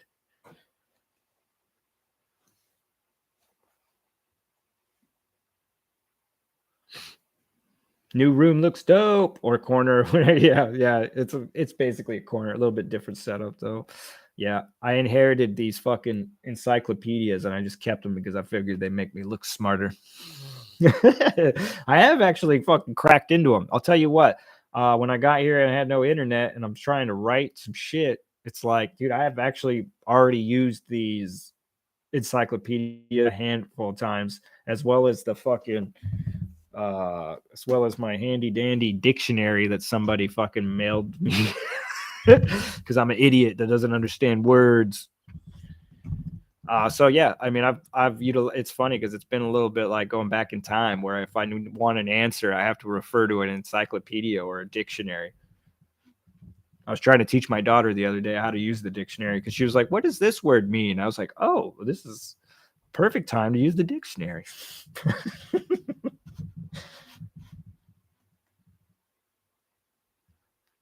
Future channel plans and reads in mind. Okay, so channel plans. I do really want to start a segment on here called Dastard Piece Theater, kind of like a play on Masterpiece Theater or Mousecapiece Theater, where we talk about talk about a bad guy or a horrible person in fantasy. I would think the first episode would probably go to Morgoth because he's like the dad of darkness, man. So I feel like that would be a good first episode, but just kind of like an episode where I kind of take a piss on the the bougie fucking like kind of fucking side of things, as well as like actually talk about one of these characters that we love so much, the dark and dastardly characters. You know, I think like it'd be cool to have a show, or I mean a segment, you know, where I like one time do Morgoth, then I could do Jorgan Craft, and you guys could also, you know, suggest like, oh, you should do this person. He's a dastardly dude, and I could maybe read books and or whatever if I have already read them, or do whatever research I need to do, and then create like a 10 fucking 15-minute video that just dives deeper into these characters and where we celebrate their bad behavior, but then also, you know, I guess put the exclaimer in there that, you know, bad behavior is not good. But yes, Melkor would be great. I love the motherfucking Melkor. And I'm just sick and tired of all these motherfuckers and their Sauron. I saw this video the other day that was like, oh, is Sauron stronger than Morgoth? And I was like, no. I even commented. I couldn't help myself. I'm like, I'm so tired of this shit. Melkor is a bad motherfucker. You can't even kill him without destroying the world.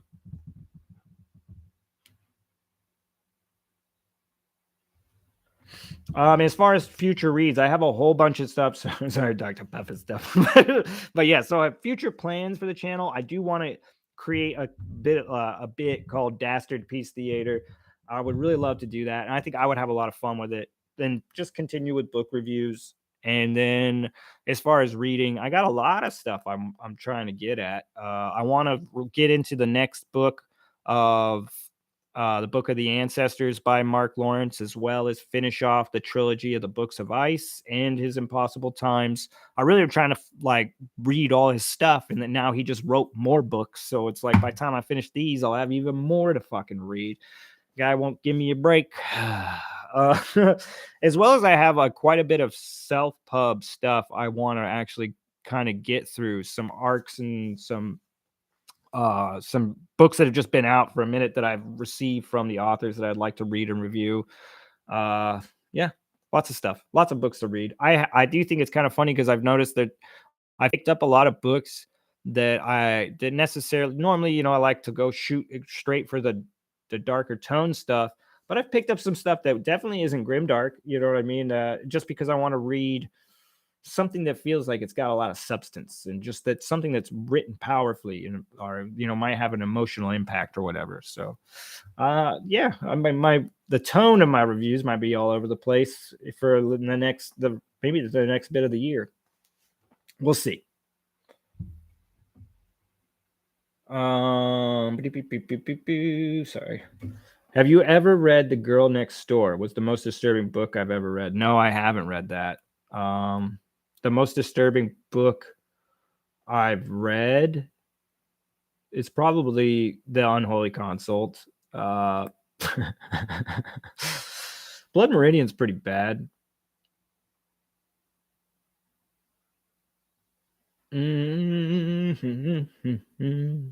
Let's see. Hey, Mark, do you have any plans to read the book of the New Sun series by Gene Wolfe? I am only on book 3, and I think it would be something you would enjoy. Yes, I do have plans for that. I've actually picked up, what is it? The Shadow of the, is that right? The Shadow of the Torturer, the first book. I have like the first 2 books in like a together in a deal or whatever I bought at a used bookstore. And I started and I like kind of shelved it because I was digging it, but there was something going on where I just couldn't like get into that full blown. So I was like, man, I'm going to put this away for now and come back to it when I'm like super ready for it. And that way I can devour it. But I did like what I read. And it's definitely something different. And so I definitely think it needs to have a little bit more spotlight on it because that's what we try to do around here. You mentioned Claymore, awesome anime. Yes, I first I saw the anime. That's what led me to the manga, and then I read the manga and fucking fell in love with it. Do I still watch anime? Cyberpunk, Edge Runners was a ton of fun. I try. I really want to get into some anime, but a lot of times I don't know what it is. I'm super picky with anime, and I might be because I grew up like with the older stuff, so it's harder for me to get into some of the newer stuff, or maybe I just don't give it enough time. That's a lot of times what happens. I'm just like in the first episode, I'm like, I don't even make it through the first episode, and I'm already changing it because I'm just like, I need you to hook me right away with anime. I don't know why, but that's just the way it works. And it's probably because I'm like, well, this isn't that entertaining. I should just watch Ninja Scroll for the 1000th time. I love Ninja Scroll. And I loved Claymore. Ancestor was good. Books of Ice on my read sometime list. Fan of Lawrence. Yeah. Okay, cool. The I've heard great things about his Ancestor, books. Obviously, I read Red Sister. I still think that the Red Queen's War books are better written. Not that I'm not saying that these other books are bad. I'm just saying in the way that he writes, because he writes differently in those. So I feel like he writes a bit different from Ancestor to Books of Ice. And so I think that Books of Ice are probably some of the most accessible, just like you could really, besides, yeah, it's the writing, but the shit he's throwing at you might be some of the toughest to understand. Ooh, Blood Moon got me. Almost did not get through it all. Yeah, it's a fucked up book. Dr. Puppets Up. Neuropath is the shortest path to the darkest place. Next time you want to get there. Yeah, I've heard plenty. I'm going to read it. I just want another. I want to read Neuropath, and I actually wanted to go back and read Richard K. Morgan's sci-fi as well, because I really liked Land Fit for Heroes trilogy he did. I would love for Mr. Morgan to come back to fantasy. I recently read the book of New Sun is unlike anything I've ever read. Yes, it's different, right? And that's the thing. And I liked that.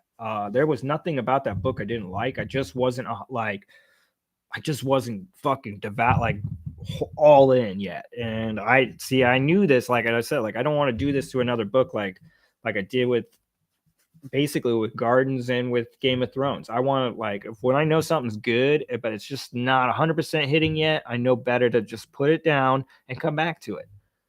That's usually how I DNF stuff. I normally never DNF something like I'll never come back to it. I am such a mood reader. I just recognize that and I have to go, okay, yeah, I'm just not necessarily right there in that mood yet. Like, but when I am, this thing's gonna hit like a motherfucking mallet.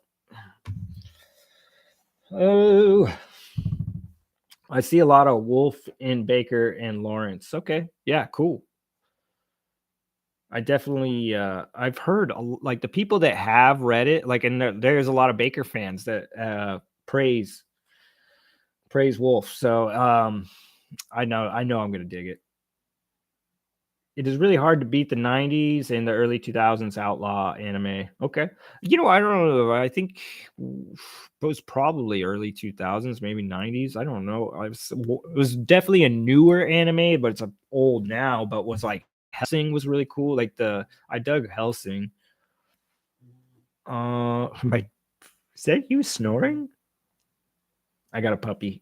She's snoring.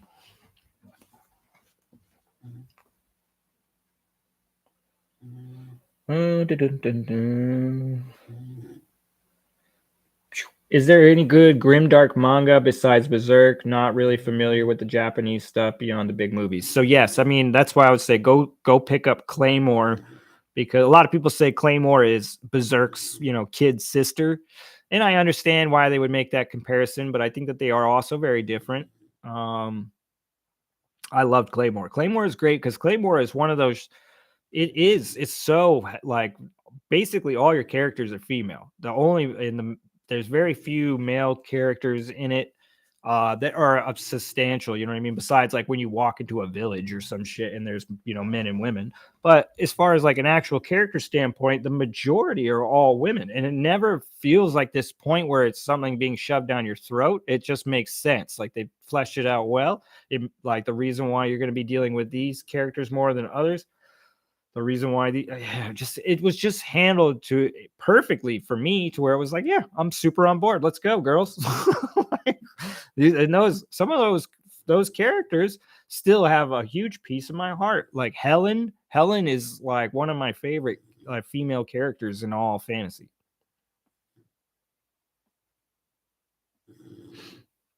Now I think about it, there's a lot of those girls. A lot of those girls are some of my favorite characters in fantasy.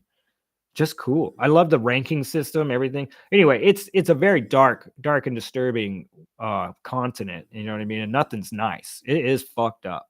So it's definitely dark and dastardly. And by all means, I would consider it the closest, because I don't really know if there's Grimdark manga, but like Berserk is right there, right? But it's in the it's just as fucking dark as well. No, Berserk is darker, but I mean Berserk is going full fucking throttle. Claymore goes heavy throttle. But I want to say also there are, like I said, the Ubelblot was really, I've only read one volume, but it was fucking really shaping up into something I would consider right there too. I've heard good things about Vinland Saga. But then also I would say probably the Blade of the Immortal. Shit. There's probably a couple more, but not a whole lot. But there is some. There's some out there that is very like dark fantasy based manga.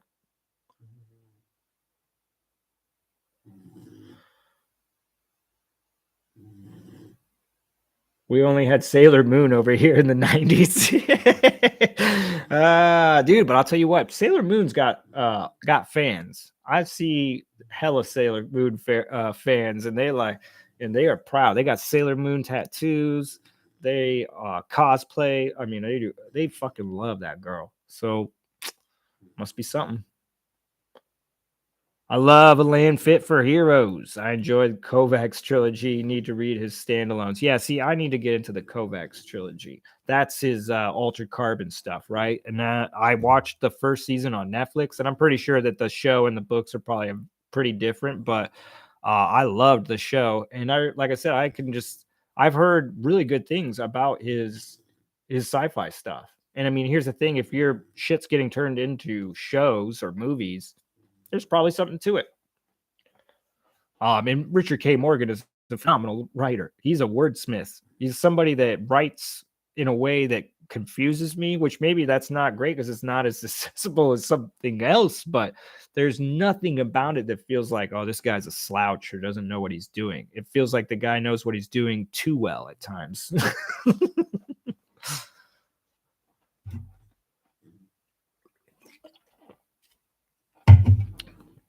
Oh, do you watch any other science fiction shows? Anything you can recommend?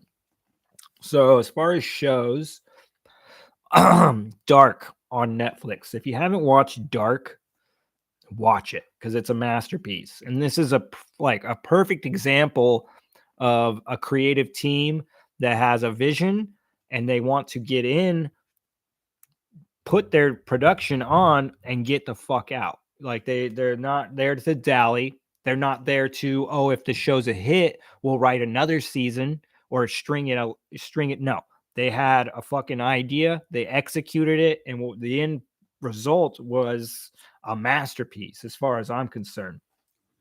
Now you're either going to be watching it in subtitles or you're going to be watching a dubbed version, and some people just don't like that, and they won't even approach those movies. But I would say it is one of the most fascinating shows I have seen in a long time, and it deserves all the fucking praise. Honestly, if I ran a fucking YouTube channel that talked about movies and TV, I'd be talking about fucking Dark. It's in my top science fiction as far as shows, because that's the other thing. There's a difference between movies and shows. But even if you try to combine just all around sci-fi stories, material from all mediums, Dark would be on that top list. What else have I watched that I thought was pretty good sci-fi wise? Man, I don't know. It's hard. Like science fiction, I love science fiction though. I mean, I love Matrix. I loved, Star Wars and Dune and all kinds of shit, man. Basically, if it was sci-fi, I was in. Yeah. But I do think that, yeah, maybe sci-fi TV shows can be kind of hard to kind of get into because there's a lot. Here's the other thing, just shows in general. TV shows and streaming platforms have proven to be pretty successful. So they've been really, really hammered after, right? So now we have a million fucking shows, and sometimes not the most money or the most effort are put into these things. The result is kind of a half-assed piece of shit show with maybe a cool idea. And once you kind of get hit with that enough times, it kind of ruins your fucking, you're like, I'm fucking, I don't even want to look for another fucking show.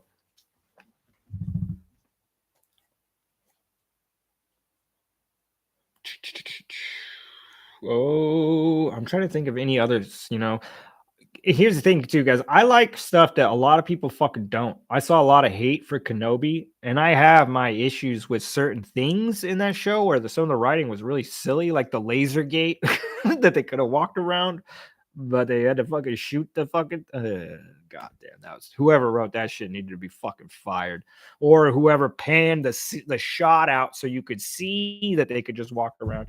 Yeah. But either way, the thing is they did do something, because I'm a huge Star Wars fan, but yeah, it's been a really rough road for me ever since the new movies came out, and they did something. They made me feel like a bit of that child spirit they pulled a bit of that out there. The whole deal with having Anakin and Obi-Wan back together again, just the same actors and the same deal. Because I love the prequels. I know they got a lot of hate, but I dug them. I was down for everything fucking Star Wars at the time. Um, so watching Kenobi really did bring something out of me that I feel like I had lost, or I just didn't know if it was there anymore. And I appreciate it. And I know it fucks with the story, timeline, all kinds of shit, but I didn't care. And that's what I like. I'm like, okay, look, if you're gonna fuck with shit, just at least make it to a point where I don't care because I'm just on board with it regardless. And that's where I feel like they kind of went with that show. And I was just on board. And I liked that. Was there a bunch of shit that I thought was ridiculous and like the little kid chase scenes and fucking Jesus? Yeah, I thought that was ridiculous. But I did think there was also a lot of other shit there that was stuff I was just every bit of me was on board with.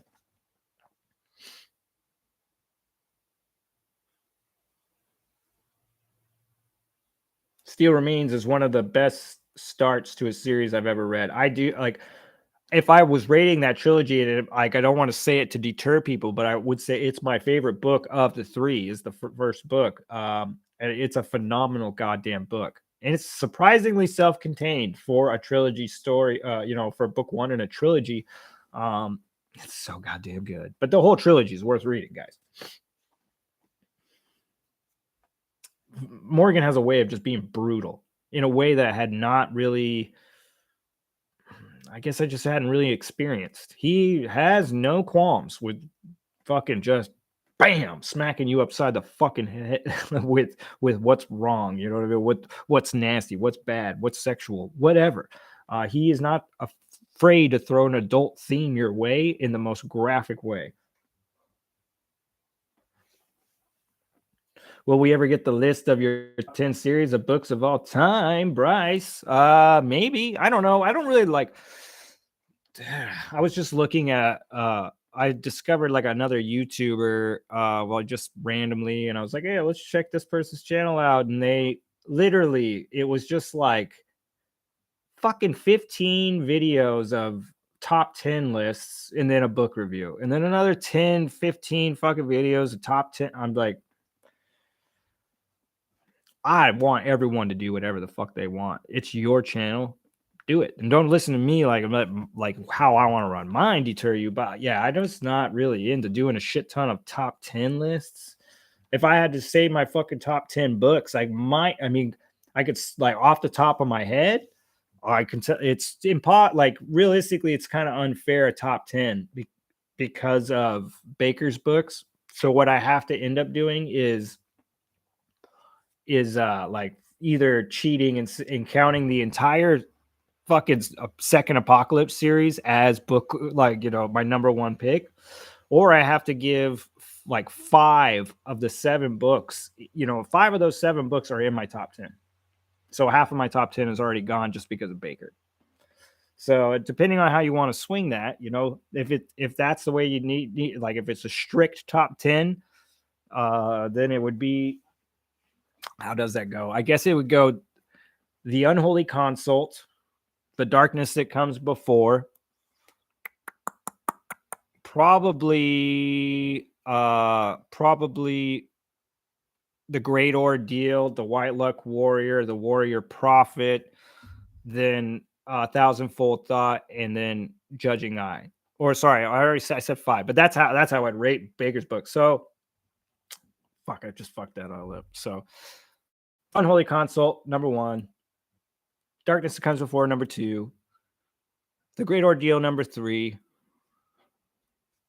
Right? Yes. White Luck Warrior, number 4. Warrior Prophet, number 5. So that's 5. And then my next 5, I would probably have to go with, it's either Prince of Thorns or it's King of Thorns. I think King of Thorns is better written, but I have kind of like a personal thing with Prince of Thorns. So I'm always like thrown with that one. So I just usually end up picking Prince of Thorns. So Prince of Thorns, we'll say 6, and I got Beyond Redemption, 7.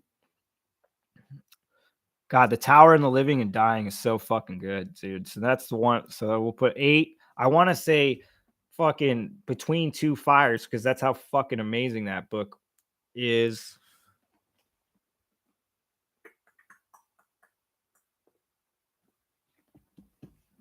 And The Silmarillion.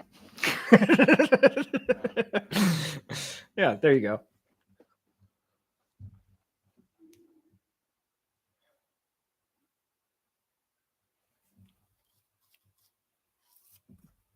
Ah, yes. Okay. Well, I mean, I could probably try to put something together. I mean, it wouldn't take me too crazy long. I don't think to kind of talk about my favorite series that I've come across. Yeah, that probably wouldn't be too hard. Maybe I'll look into doing something like that for you, Bryce. All right, I watched it in German with subtitles. Dark is the best show on Netflix. Yes, absolutely. It is so fucking good, dude. I cannot explain. Dude, I fucking like ugly cried in some of those episodes, dude. Like just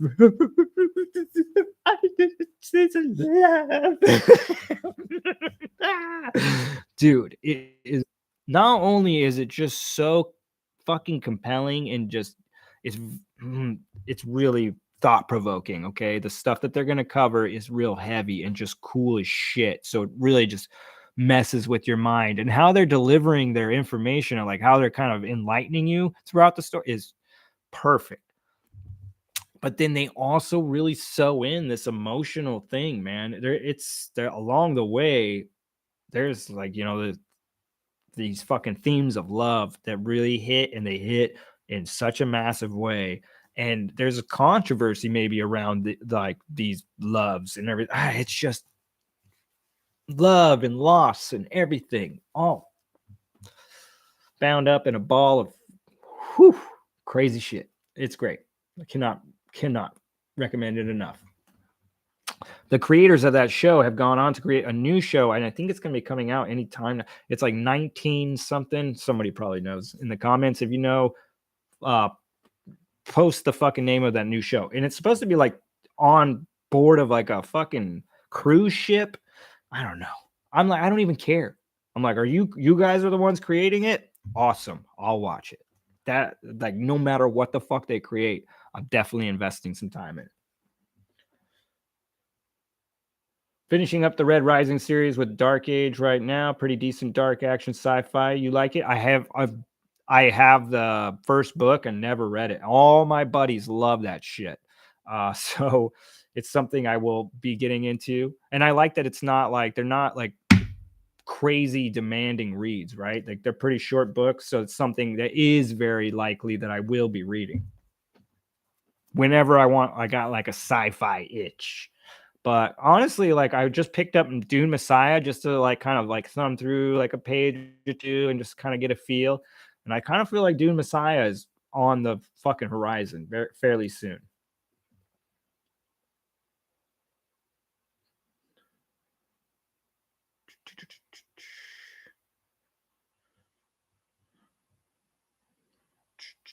All right, let's see. I personally like to read more fantasy that has beautiful prose and than necessarily a breakneck plot. I like to read a lot of literary fiction along with fantasy. I get similar vibes from your taste. Yeah, I mean I feel like that's kind of where I'm just at as a reader right now. I'm really digging the prose side of like storytelling, where before it was I still very much want the story, I still want the plot, I still want the characters, but there is something happening, at least with me, internally as a reader, where I'm just really grasping to the heavy-handed writing and dense powerful prose. There's something about it, and a lot of that's, I think, stems from like the reading the Bible and reading like the Silmarillion, reading books like that have that like epic delivery, and just when the fucking words hit, they hit in such a way that that's when you're like, oh, this is what fantasy is. You're like that because that shit just whisked me away. And I was in a fucking epic moment, like lost, like a fly on the wall in a battle of the gods. Like, oh, and it was beautiful. That's what Guy Gabriel Kay did to me in the Silmarillion. Like when we get Fingolfin and he's it's after the Battle of Sudden Flame, and he's like seen everything's all fucked up, and he's going to basically confront Morgoth. like the part where that talks about him riding his horse, and he's like cutting through or going like riding so hard that he's like wind through dust.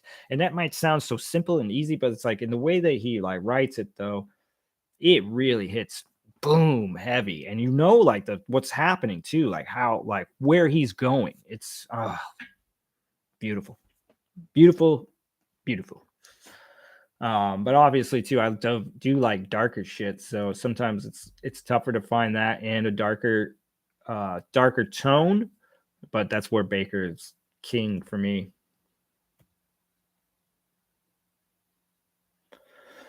Eric, creators talk about a book being in their top 10, but if you watch for any length of time, their top 10 ends up having 20 books. Yeah. It's it's tough. It's tough. I do think that it like if you're talking, it's weird. I don't know. Because some of these books just wouldn't be the books they are if it's in a series. The book wouldn't be what it is without the books that came before. Like the stuff that sets everything up. It's like, it's weird. I don't know. I have a hard time kind of, but honestly, like the books I just listed off have been pretty much the books that have been in my top 10. Like, you know what I mean? Like as soon as I read Beyond Redemption, it was boom up there. As soon as I read Prince of Thorns, it was boom up there. Baker stuff, boom up there. It was basically as soon as I read these books, they made it into that position and they've never left. But I will say Prince of Thorn, like Mark Lawrence's Broken Empire trilogy has the longest reign of my favorite books, like my top reads. The Broken Empire, I championed that thing for fucking like almost a decade before I really started like like shouting about other books. Like the only series I wanted to talk about was the Broken Empire. Because I think Jorgenkrath is one of the most complex characters. Like he really is fucking multifaceted. And the thing is, people fucking hate this dude, and the majority just don't even give him the time of day to see that complexity. They just see bad guy, fuck him, I'm done. But if you dig a little deeper, you'll get a lot more context to this character that shows you that there's more than meets the eye. It doesn't at all forgive his behavior or make an excuse for it, but it gives you that context. And if you can be an outside, looking at it from an outside perspective, man, there's a lot to chew on. And so, as somebody who has done plenty of stupid or horrible shit in his life, and has worked really hard to go in another direction, I can appreciate characters like Jorgenkrath. And I think that they actually are very healthy for certain readers to dive into and see and kind of pick apart, because it might help them in their own shit. Angela, yes. Okay, 1899. Maybe that's what it. Yes, okay. No, it's like 19. Yeah, maybe that makes more sense. 1899. I'm excited for that. I am excited because not only are the same people, it looks like they're also pulling like several at least of the same actors from the show, which that's exciting as well. Usually when people start working together and things like this, they build chemistry, things run smoother, better. Like it's a well-oiled machine when you have been working together. A few of the dark actors play in Tribes of Europe. Okay, so Tribes of Europe, I tried watching. I only got a couple episodes in. You say you like the first season of the show. How many seasons is there? But that was for those shows. Okay, so there was things I really liked about it, but there was also things I didn't. There were things that were kind of like, some of this feels YA, and some of it's just like the concepts or whatever is going. It's just so cool. I'm down. Another show that did this, I think it's really cool is, if you guys haven't seen it, is the show called SEEC, with Jason Momoa. That is got some dark and dastardly action and just cool shit. It's very brutal at times, but it also has some some YA plot lines that kind of took me out. I think I haven't finished the second season. I need to finish that shit, but I don't think I have Apple TV anymore. Anyway, that's definitely something to check out. I think that the vibe is kind of got a big range. So as much as it's an adult show, it also seems like a show that would be good for like 15-year-olds as well. I really dug it though. I like the concept of people disappearing from like existence and then reappearing, and none of them can see. So they're all just really badass at hearing. Makes me think of that movie Blind Fury with Rutger Hauer. You haven't seen that, Jim. He's a blind swordsman and he's badass. Dune Messiah is underrated in my opinion. I think that's how I'm going to feel about it too. I've heard that a lot of people don't like it, but I understand why they don't. It's because they were expecting Paul to be their hero and bring them on another journey. And I think it's actually the book that demystifies Paul, or kind of maybe villainizes him in a way. And I'm all on board for that. That sounds exactly what I want to read. And then I'll be that much closer to Children of Dune, which is the next book. And I really, really want to read Children of Dune, as well as God Emperor. I think that's probably where I'm going to end up stopping.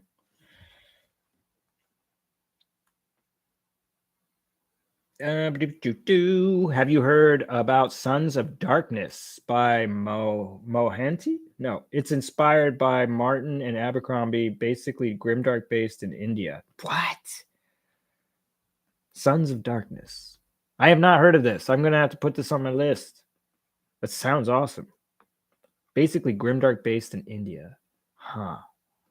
That sounds awesome. Did you guys see that fucking episode of Love, Death, Robots with like the like crazy siren that was like in the fucking lake or river or whatever, and they fucking, I don't know if they were like from India, but they were like the knights and soldiers and shit. They definitely had like different kind of fucking armor. I thought the whole thing was fucking awesome, super beautiful and just weird and violent and fuck yeah. So I mean, if that book is anything kind of like how that little short fucking film is, I'd be like all in.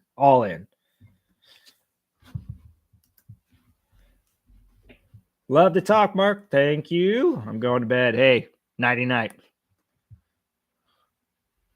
Blind Fury. I also do circumcisions. Yes. Thank you, Eric. Thank you. Dr. Puppet Stuff. Yes, that's the only episode I have seen. It was epic. I think that might be the only one I've seen of that season. I watched the whole first season. I don't know if I watched the second. I think that's the third one, right? But it is.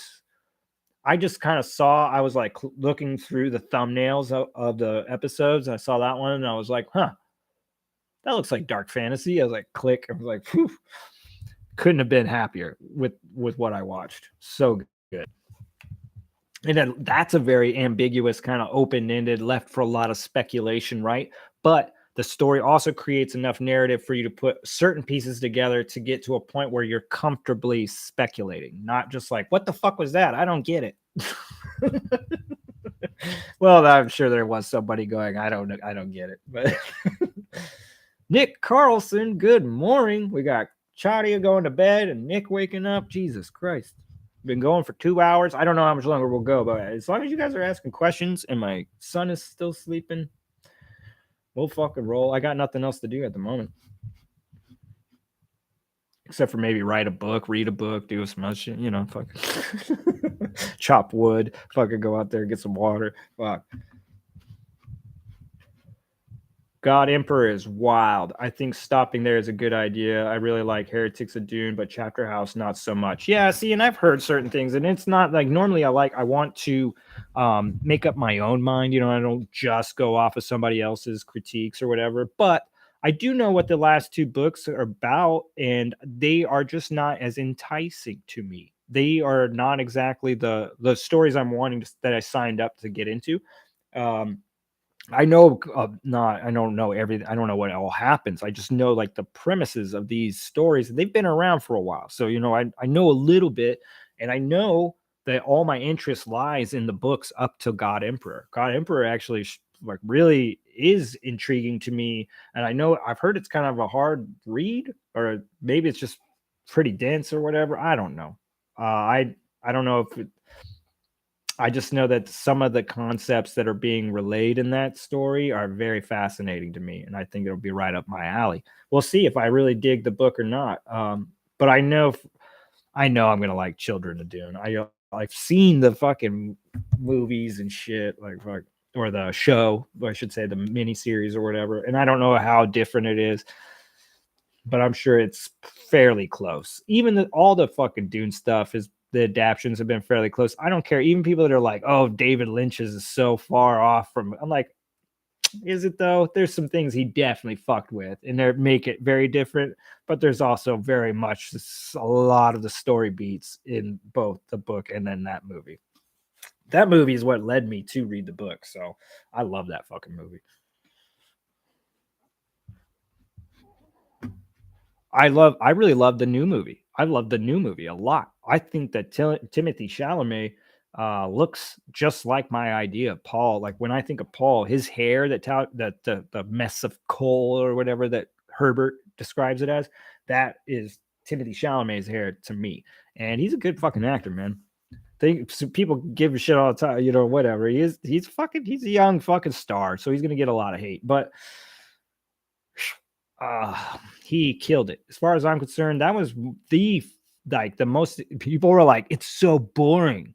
It's so boring. I don't understand why everyone's ranting and raving." I'm like, dude, fucking, they just created the most exciting first half of Dune I've watched. It's the most exciting version. If you're saying that shit's boring, I'm like, don't go read the book because I love the fucking book. I love Dune a lot. That's how I started my channel, was reviewing Dune.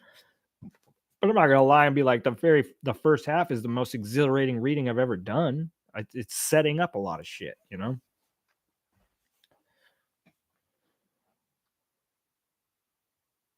Will I give a display in my bookshelves in the future?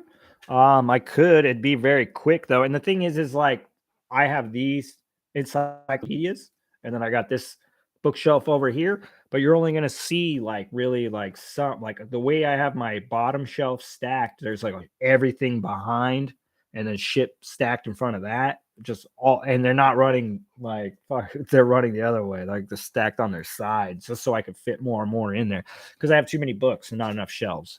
So it's not exactly. It'd be an ugly tour. Yeah, maybe one day. I don't know. This is one of those things, man. I'm just never been like the bookshelf book tour fucking thing or guy or whatever. I guess if people are really that fucking interested, it's not like I'm not trying to hate on what you guys want. You know what I mean? If I'll try to bring you what you want, but at the same time, I don't know how many videos like that I'm gonna do. Uh, I'm just trying to look. That bottom shelf is just such a mess. It's such a mess. But I can see fucking Dave Castell's fucking great coats down there. I'm like, oh, there's a series I bailed and I should have fucking returned to. I really like Trader's Blade. I've heard a lot of people's like kind of all over on that series, but fuck, I loved book one. I I imagine I'll probably enjoy myself the rest of the way. Yeah, I know the problem. Yeah, yeah, man, it's tough. If I that would I would if I could create like enough shelves and have everything nicely displayed, I might do it then. Because just I'd be proud of it. I'd be like, "Fuck, look, check this shit out. I built this." But right now, it looks just the two top shelves look really good, and then the everything on the bottom just looks fucking mismatched, stacked like fucking crazy. And you won't even get to see all my books because a lot of them are behind there. I was just looking the other day for a book, and I'm like, ah, fuck, it's behind all those other books. I'm like, fuck it, not going for it. Like I don't feel like I can dig it out right now. I only recommend reading past God Emperor if you're really interested in the Benny Gesserit. I agree. The new Dune movie was brilliant. Yes, I love the and yeah, I think I do really like the Benny Gesserit, but maybe I will read. Is that the Chapter House, or is that God Heretics, or is it both that really deal with the Benny Gesserit? I was under the impression that one of them kind of covers that, and then another one was covering something else. I could be completely fucking wrong though. I think the most important is that I read the first three. And for me, like God Emperor just seemed like kind of like a cherry on the top kind of deal for me to get into.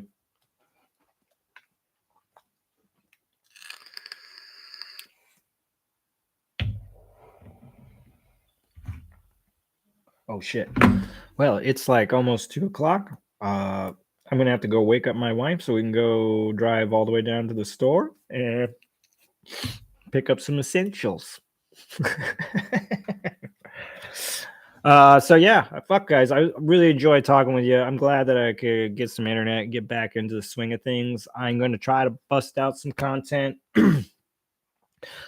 I do the best I can. You know what I mean? When I do book reviews, I really demand it to be quiet because I know I don't create a book review for it to just go out and get hits that or views that day or whatever. I try to construct a book review that will just kind of be out there for time, for anyone that's interested in those books to get to it. And the last thing I want to do is create a fucking review that's trying for me to get you excited about a book or whatever, just convey my honest feelings about a book, and all you can hear is a fucking animal or my kids or some shit. To me, that's just not a good look, and I won't accept it. So when I do get these moments where I can record the fuck out of shit, I will do so. Other than that, it'll probably be, now that I got internet, at least what I can do is at least go live, talk with you guys, bullshit, kind of do what we do here. And that's what I can offer at the moment while I work on these book reviews and while I really try to figure out a way to implement this Dastard Piece Theater bit into the channel. That's my main focus. That and, writing and doing my own thing, writing and reading. Yeah, Steve just shows up. Red, it was fun, but I got to deal with the power outage. Oh, yeah, I got to go too, brother.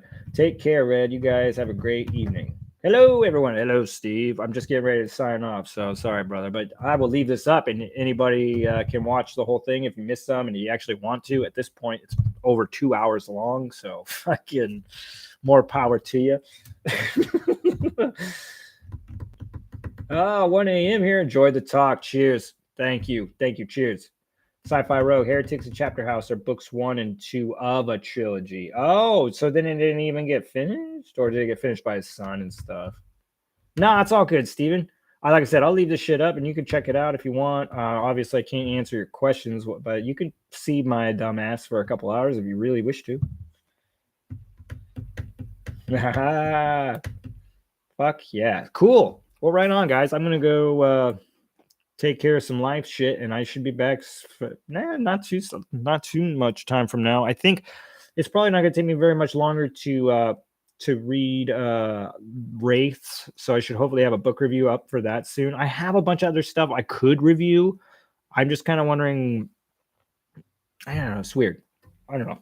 We'll see. I want to see because there's some books that are a series, and I'm considering just reviewing the series, like trilogies or series, and not the individual books. So I might be putting some things off until I finish the whole deal and just review the series. But anyway, I'll be trying to kick whatever I can as far as content down the road for you guys. Just don't give up on me. We'll try to keep this thing floating, huh? First Law is really nice. Yeah, I like First Law.